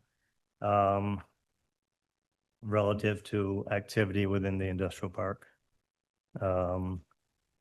We're always up against some activity with Plattsburgh. Lower energy cost, existing buildings, they don't have to build. They have a number of existing buildings left over from the air base, and their building, they have a long history of owning buildings so they can offset some costs. So the other piece, when talk marketing, we did do a piece that we have handed out. It's a hard copy, and it touches on everything that's is pertinent to the industrial park. If you've been by there, there's a new sign up. We have contracted with Brad Worthen, commercial realtor, with Pomerleau Real Estate. So those are all things that we're doing relative, or have done relative to the park. I think I'm proud of the work. Like I said, we've done 800,000 plus for grants for the park and 3.5 financing. What those costs don't show is the debt service. So we're continuing to pay debt service on those loans. We've paid a couple off, but we still have, I think, 2.6 million that we're paying debt service on until we sell some property. We were very optimistic it was going to happen more than once in the last 2 years, but due to circumstances beyond our control, we lost those clients. So I've always sensed that the park has always been a point of interest and people wondering why it hasn't gone. So I thought it was time that we share these documents with you and let you know what's happening and why we're in the space we are. I don't know if Mark or anyone else has anything to add? The only other thing I'd like to mention is that we are a board of 18, and we have 5 people on that board from the town of St. Albans. So we have more representation than we probably should. That's just the way it is. A lot of that's because people move from one municipality to the other. But we have good representation on the board. Do they live in the town or the city? Town. You said St. Albans. Town. 5 from the town. 5 from the town. I think we only have 1 from the city. How do you manage 18 people? It's a good board. It's an active board. We have multiple committees that they all serve on. I think we're for the most part, we're all on the same page when it comes to developments. Keep in mind that we go out throughout the entire county. We're just wrapping up a project in Enosburg worth $3 million. We have multiple projects in Swanton. One thing that we were active with is the Brigham Academy facility up in Bakersfield. I believe Brigham Academy or Bakersfield is signing a purchase and sale on that. And we played a role in with regional planning, getting that off the ground. Housing. In the academy? Brigham Academy, yeah. So it's been sitting idle for the most part for 40 years. It's a time capsule on the wall on the 2nd floor. Oh, is that right? 5th grade. I'll make sure they know that, Jeff. It's still there. Tim, besides like Plattsburgh, are there other places that we're competing with? And how would you describe or characterize us with Chittenden County? Do we compete with Chittenden County, or are we not competing? We're starting to, as you can see, both of these examples I've given you are Chittenden County developers. And the reason that we have them looking in Franklin County and Frank Coffey, who's with Greater Burlington Industrial Corp., they did a study 7 years ago. To find out how much industrial land was left in Chittenden County to develop. And the answer was 7 years. We're at 7 years right now. So now their land is almost nil in terms of development for industrial purposes.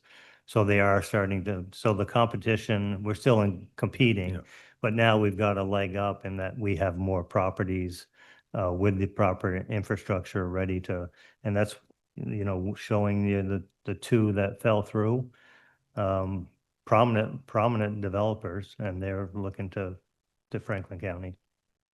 Anything, thinking like Plattsburgh, I know it's not a St. Albans versus Plattsburgh problem, it's a Plattsburgh maybe versus Vermont, right? Is there anything that, I don't know, I mean. No, they just have vacancies, right? So we You mentioned energy costs and stuff too. I mean, Energy I assume costs. that's a Montpelier issue. That's where the solution would come from that, right? Yeah, I guess so, yeah. I mean, I think they have their mind made up on what that solution is with renewable energy. But I don't know that that we would compete. So we entertained a group from Montreal. They were from Point Claire. Came down. They were looking to open a building here. We showed them the land in the park. I didn't even mention that here. They weren't willing to wait, 18, 24 months to build a new building. It was on the news. 3 months later, they bought a building in Plattsburgh. It was a vacant building. We have no vacant buildings in Franklin County. And that's one of our drawbacks. You guys have heard it before. Yeah, and that's the, what was the building you gave us a blueprint of that was like or not blueprint, but well, that was one for the industrial park. So that was going to be 2 million just to do a shell of it. The cost of it, if it came time to lease it, the lease rate might be $15 a square foot. We thought 10 was high. That number's grown over the years. To give you an indication, Energizer's was renting for $450, $550 a square foot. New buildings, you're not going to get with the cost now and interest rates. You'd be lucky to do anything less than $13 a square foot. So it's a drawback for sure. Okay. But So some of them buildings, you own some of them buildings in the industrial park that you lease to, or that's like Superior and. no, we not any longer. There's none. We own, the last one we owned was Peerless Clothing, and we did all those expansions. So it's 300,000 square feet. We built 3 buildings. For those who remember, we bought the Derringer building where CCM was. We bought that. That was next door, adjacent to. We tore it down and built more for Peerless, combined the lots. So we had, as you saw, we had 16 million invested in Peerless as part of just part of the work we do. So. What's your income? Where does that come from if you gotta pay all these, Well, we were paying, it was on our rental. So we owned and rented Vermont Precision Tools building in Swanton, and we owned and rented Peerless. So now we've sold both of those. So now we're watching closely. We receive proceeds from the sale of both, but we have to, we were very optimistic about selling 2 lots, 20 acres. That was going to generate 2.3 million, whatever it was. We were going to pay some debt off. So it's not like we don't want to sell land. I mean, we do. It's just that circumstances haven't always been right, or they changed. Yeah. empty pocket? So I'm a residential real estate agent, and I truly believe if you don't believe in the house that you're selling, it's not going to sell? Do you believe that you have a product that's, Oh, for sure. Well, I mean, we have everything that's needed. We have natural gas, we have underground power, we have three-phase power. The railroad's there if you need it. We're 1 mile off the interstate. We're 15 miles from Canada. I mean, it has everything going for it. The Canada situation or the Quebec situation doesn't help us. Historically, I get 3 or 4 calls, spring and fall, individuals looking for property. And I haven't received a call in the last year and a half. So some people might ask, well, why don't you, what do you do for recruitment? We're not big enough. We can't go to trade shows. As our total operating budget is $300,000. And then, as I said, it's 2 full-time people and 2 part-time people. So 300,000 doesn't go far. You know, what's it cost to go to New York City for a weekend and get a hotel and do a show? The way it's structured is there's 12 regional development corporations throughout the state. All recruitment goes through the state. So the state of Vermont goes to a show, they get leads, they funnel them down to the RDCs, they say, who has a building that's 50,000, is on the railroad, and then we chime in and they send it to the company and they make the choice as to what's best for them.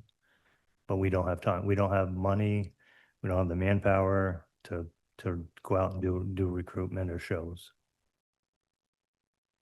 So I'm just thinking maybe hypothetical in the future, or even some of the ones in here, were there, just trying to think what we can do.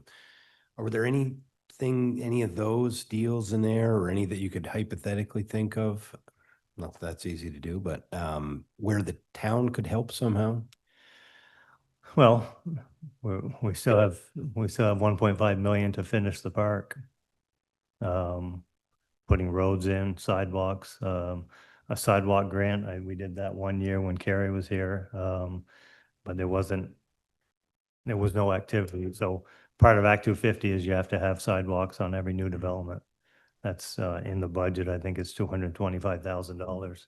I mean, none of these were because we didn't have a sidewalk. No, the theory was we were going to sell that land and finish the project. Gotcha. So if we got 2.1 million, we were going to invest 600,000 on that, pay down some debt, but we would have 600,000 and we'd be that much closer to completing the project. Gotcha. So The other thing is,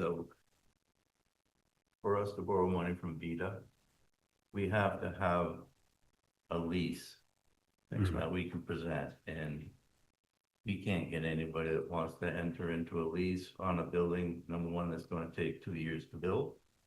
And without having a lease, we can't get any more money from VITA. If we had that, we might probably could get more money from VITA, but without a lease, long-term lease, that door's not open.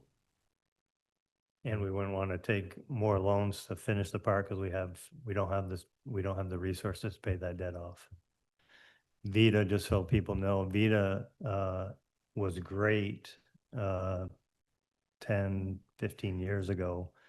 All of their loan programs are on a variable interest rate. So we were living high by paying 2.5%, 3%. Now, on most of these loans, we're at 7.25, 6.75. So the rate, that's hurting us as well moving forward. But I think what I'd like to leave you with is that the investment in the town of St. Albans is more than any other community that we deal with in Franklin County. I mean, we're talking $30 million between Peerless, the industrial park, and other projects. It's not like nothing's happening. More questions for Tim? Mark? So if you were talking, Mark, about have to have a lease. If you had an empty building there, would that work in your favor? But If we had an empty building, we probably could find somebody to take it. Tim still gets calls of people looking, for space. The thing is, that size of the size of the building that people want may not be what we have, but Right. I think Tim, over the years, it was around 20,000 square feet was a number that everybody was comfortable with. We have permits in place on lot 9 for a building that's 50,000 square feet. 50,000. Yeah, we pre-permitted at 2 sites. So if someone came forward, they don't have to go through 250, they don't have to go through stormwater, so they can, it does expedite the process a little bit. Lot 9 on the end of the cul-de-sac. No, 9s is when you first come down past, it's on the right, Past across the street. Yeah, Purpose Energy, yep. You said they didn't want to pay a lease while it was being built. How much is the lease while it's being built? Why Well, they can't didn't- it, why can't it be $1 a month while it's being built? That doesn't pay your debt service. Doesn't pay your construction interest costs. It doesn't pay, So the, how much would that be per month if you just had it cover that? oh, I don't know what that amount is, Amanda. I don't. But what we were gonna do was piecemeal it. We had that quote from Connors. If we sold land, we were gonna at least put up the steel girders and whatnot. It may not have sides on it, it would have a roof on it. Okay, at least we have something to show someone, and then they can come forward and say, yeah, we're interested in this. We'll sign a lease, you guys finish the building, and we'll move in 6 months or 8 months, whatever it is. But to show them an empty parcel of land and then tell them that we can build it for you in 18 months usually doesn't go very far. They usually like to see something. So you had a building laying in the grass down there a few years ago. Yep, Was that part of that energy one or something else? something else that fell through. Is that the one that's for sale? Then? Yeah. Yep, How big was that? 15,000. We're using the same footprint of that building. We had considered purchasing that, but when we met with Connors, since the time that building was purchased and now the state's Energy guidelines. energy guidelines have changed, the amount of insulation you need. Everybody now, if somebody's going to build a building, they would be building a building with a roof like this place has.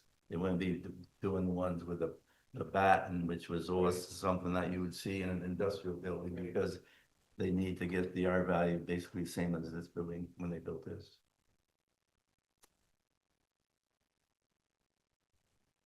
I just add quickly, we're still, in addition to that type of stuff, we're still, like I said, we're wrapping up the Pearly Block up in Enosburg.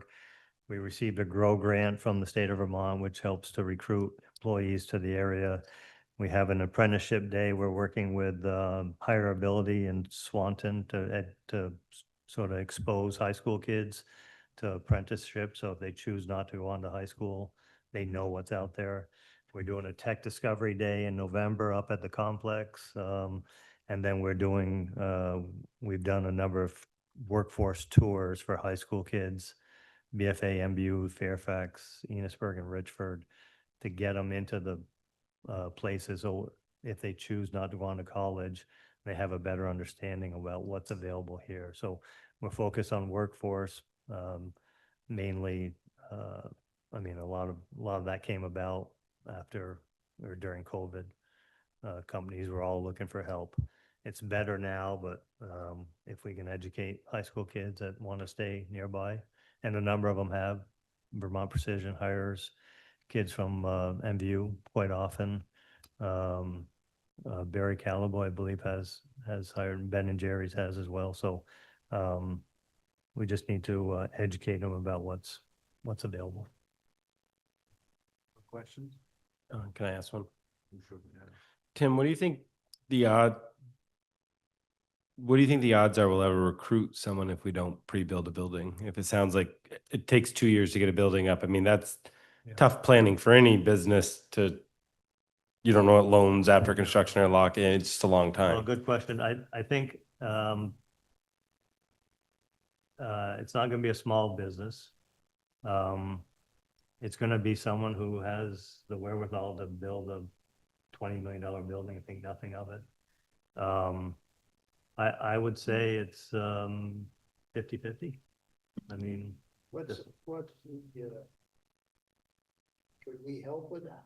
I mean, we can always think of ways to use our capital and resources, but I'm just trying to piece together, like, you know, like I love baseball and I love Field of Dreams, one of my favorite movies, but if you build it, they will come. thinking of But like, baseball, we get it. yeah, exactly. And so I'm just wondering, yeah, I think those are fruitful conversations to have with the town, especially as we're, you know, look, I mean, we didn't have ARPA funds, but they needed 2.1 million and we had 2.2 million in ARPA funds. Like that could have been a good investment of ARPA funds, or we look for other revenue streams we might be able to work So for. the two developers there, both are gonna build spec buildings. Yeah. And that's the key. They have the resources to do it. They have, one has the workforce to do it under his business. So, it's those individuals. We have reached out to the REARCs of the world, DEWs, if they wanted to be in that, those are the players that can afford to build and hold on to it for a little bit. The issue what we see a lot is where we go, Brian, going back to your question about Plattsburgh and the businesses that we attract here, and I think back to the Vermont Transformer was in the building that Superior bought. We recruited them, 30 employees. They were there for 2 years. They got sold to a New Jersey company and they moved them to Mexico within 2 years. But our niche is that single or partnership that like what Vermont stands for. You know, if you're looking at a corporate decision where they want to know how much the taxes or the incentives are and all that, we're probably not going to land them. More often than not, they're going to go to Plattsburgh because the bottom line is better for them. But if we can attract the developers with some incentives to put up a building, that'd be a big start for sure. Or if there was a building there. Yeah, that'd be a good starting point for sure. So. Fearless is always looking for space. I can't understand how many suits you can have. I don't have any. So what's Milton doing really well? Because they seem like they've filled Catamount and they've been building in there. Like what? The new one by the road, the gray building, that's Fearless. that's Oh, Jimmo. Yeah, Jimmo. And they've ran out of space, so that's why he was looking here. I think it's that movement from Chittenden County slowly creeping, and Milton is in that Chittenden County neighborhood, obviously, or part of Chittenden County, but they're full. I think Frank has one parcel that he's holding on to. He's not selling for a distribution center or anything, so that's how Jimmo ended up here. So. Where did Amazon go? Where did they go? Last I heard, they were appealing the Essex decision. So to that, thanks for that, Jack. So we've used Brad Worthen to reach out to not only share part of our thing is we have to share all the opportunities. So Perigo has land behind their operation here in the town, and then Highgate maybe. So they're made aware of all those opportunities. And I think they're fighting the Essex battle first to see if they have any. Why they want to waste their time? They're never going to get it through the people then. Yeah. They should just come right up. I don't disagree with you, Jack. Any other questions for any of us? Leon, you're good? Carl, you're good? Yeah. Go ahead, Dave. Just clarify, so you have Plattsburgh electricity. if you're in the city of Plattsburgh, or the village of Russ Point, your electric rate's gonna be about 3.7 cents a kilowatt. Once you beat that city limits, you're back to your state gas and electric, which is just like, you know, we have over here. I mean, I used to have rates, I paid a $3,500 electric bill in our facility. It's across the street, paid for $1,000. So it wasn't bad, but there is no land left in city Plattsburgh production. And we have to worry about that part. It could go to us. Still have the heirs. Yeah. And the same for that one. Yeah, the thing that they were really successful on there. They had what we call a red carpet day. And I don't know budget fee that they would tag along with they could go to Montreal for a trade show, see if they could reload and set them along with them. That they would advertise anybody that's interested in setting a business in the US to sign up for it. And when they would get a busload of people, they would trump them all down to Plattsburgh. They would have bankers, insurance people, real estate people, everybody that you would need to set up a business in Plattsburgh meeting that day, and you break up. How much their success rate for that? Yeah, we don't have a budget to do that, but will you modify it like that? Yeah, we did that once or twice years ago, not recently. But that's something we can look at again, for sure. We actually hired an individual, French speaking, to go to Canada, and we paid him, step in for 2 years. He did generate some leads out of that, but nothing materialized. But, those are all things we revisit. I know they did it on the wing fairly interesting chamber. They started it for those P.E.G clubs. And they were able to turn that around. It's very popular. And true. I don't know how Canadian business is for it. I bet Brian. Yeah, we're a little all starting on that. I know we don't hear much, put it that way. Thank you. Thank you. More questions from the board? Hearing none, thank you. Thanks. Appreciate your time. Thanks for the time. See you at the rink, Tim. Yeah.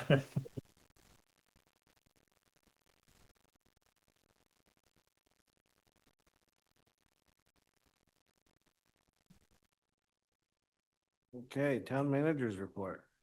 I'll brief quickly, updated is just the project spreadsheet of various things we're working on. Most things are coming along nice. Capital improvement plan should be to you sometime in November. We've started budget work here. Cross law stuff off. Public Works team's done really well. Tanglewood is complete except for the landscaping piece, which will get done next year. Clyde Allen Drive is supposed to start November 1st and expected to take 3 to 4 weeks and be done. Our paving program is done. They're about 50% done. The line striping that should be done in the coming weeks. The tree hazard program is done, but as you guys all got an email, Green Mountain Power is starting a pretty large clearing of their line, so we will see a lot of trees removed from the town. For everyone out there, that's not us paying for that. It's just part of Green Mountain Power doing their maintenance. But there'll be a lot of cleanup there. Firewood too. Yeah. A little bit. And then we are meeting with staff on the 23rd this week, just to kind of go over some payroll stuff. We're not changing any policies. We're just going to start enforcing the policies that are on the books that we haven't always enforced, but we're going to go over that with all staff, and that comes from comp time, overtime. We're ending the paper time cards on Thursday.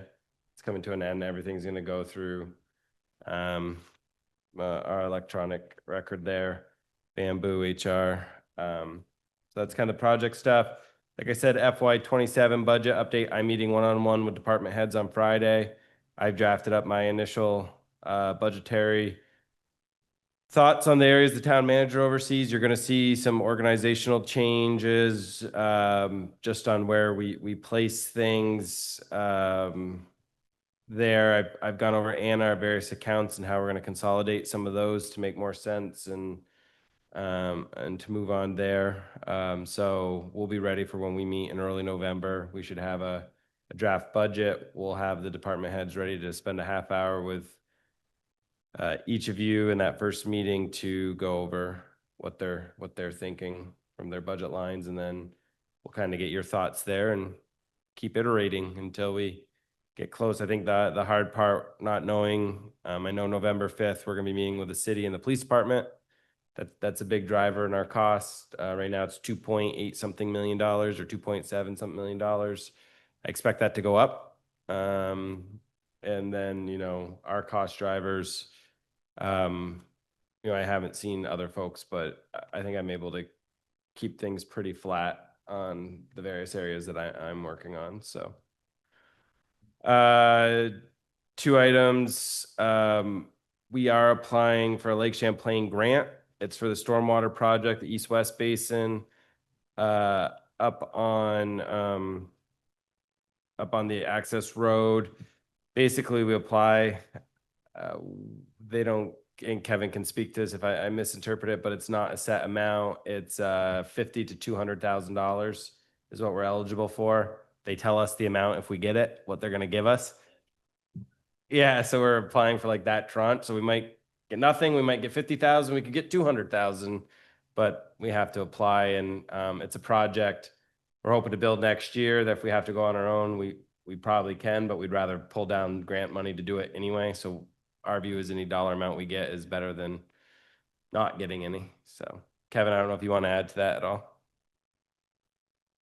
No, I think that's a good summary. And I think we wanted to, this is the West Basin, so it's kind of a little bit further down the Sash, but we think it's the more important of the two practices right up on the Sash. And I think that this will allow us to kind of accelerate this project, and with the ambitious goal of getting it constructed next year. But that's the goal. Would that be on state land? No, we would have to acquire the land from, or an easement from the landowner. That particular landowner has three things we need out of them at some point: a stormwater, a health path, and then potentially for the roundabout. So we're trying to figure out exactly what we need and try to go to landowner one time. And we'll bring you in, Jack, and we have to do it. But yeah. So that's that grant that we would like your support to apply for. Do you want me to go through the three things I need motions on or your votes on, or do you want to do them one at a time? Yeah, sure. Just go ahead and call motions. The other one is you gave us permission to apply for the Better Connections grant. That's the grant to scope the two intersections here, the sidewalks, all that, so that we can engineer and actually build it. So we need that done, and you know, they'll tell us the easements we have to do. There's just a resolution that you guys need to sign it, and then we'll fill it out, but it has to go in with the application. So I'd like your signatures tonight. The other one, we talked in executive session last time, but our lawyer wanted us to get a motion on the table before I sign it. Is the agreement we have with JLD Properties of St. Albans, Walmart. Just a quick reminder for the public at this point, they appealed their assessment. We've been in court and we've reached what we think is a good compromise, both for the town and for them, so that the way that works is if it continues, we have to pay them what they've overpaid since we've gone to court. If we lose with interest, we've kind of worked out to a reasonable amount based on the sale of Highgate Commons, and they've agreed to drop the interest payments. So the town's not eating that out of our budget, which is a substantial amount of money. And then we can stop paying for lawyers, which is always good too. I think their appraisal is going to come in at 11.144 million. I believe somewhere around 13. It's about $2 million. And I think and that's based off the sale. Franklin or Highgate Commons didn't sell for a ton of money that would allow us to support what we were charging Walmart. Our assessor believed this was fair. So having said that, would somebody make a motion to authorize Corey to sign that settlement with JLD Properties? Second. All in favor? Aye. And then could we get a motion on the Lake Champlain grant to apply? Second. All in favor? Aye.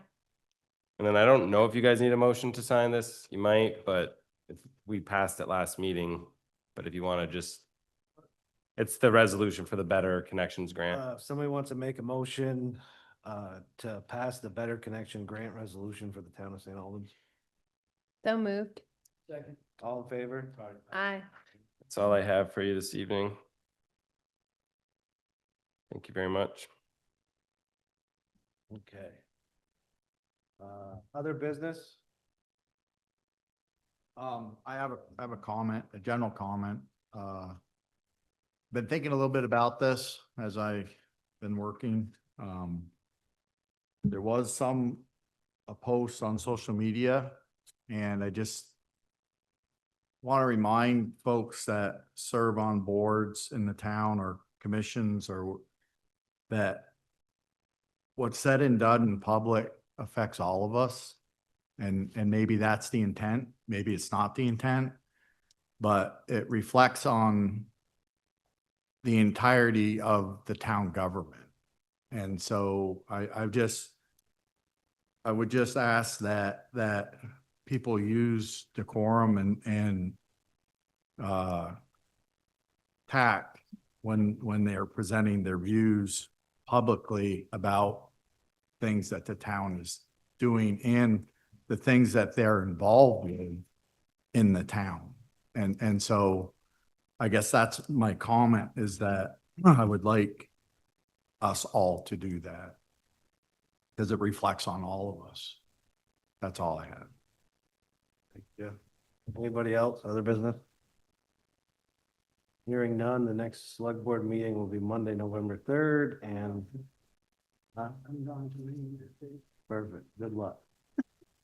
And Monday, November 17th, both starting at 6:30.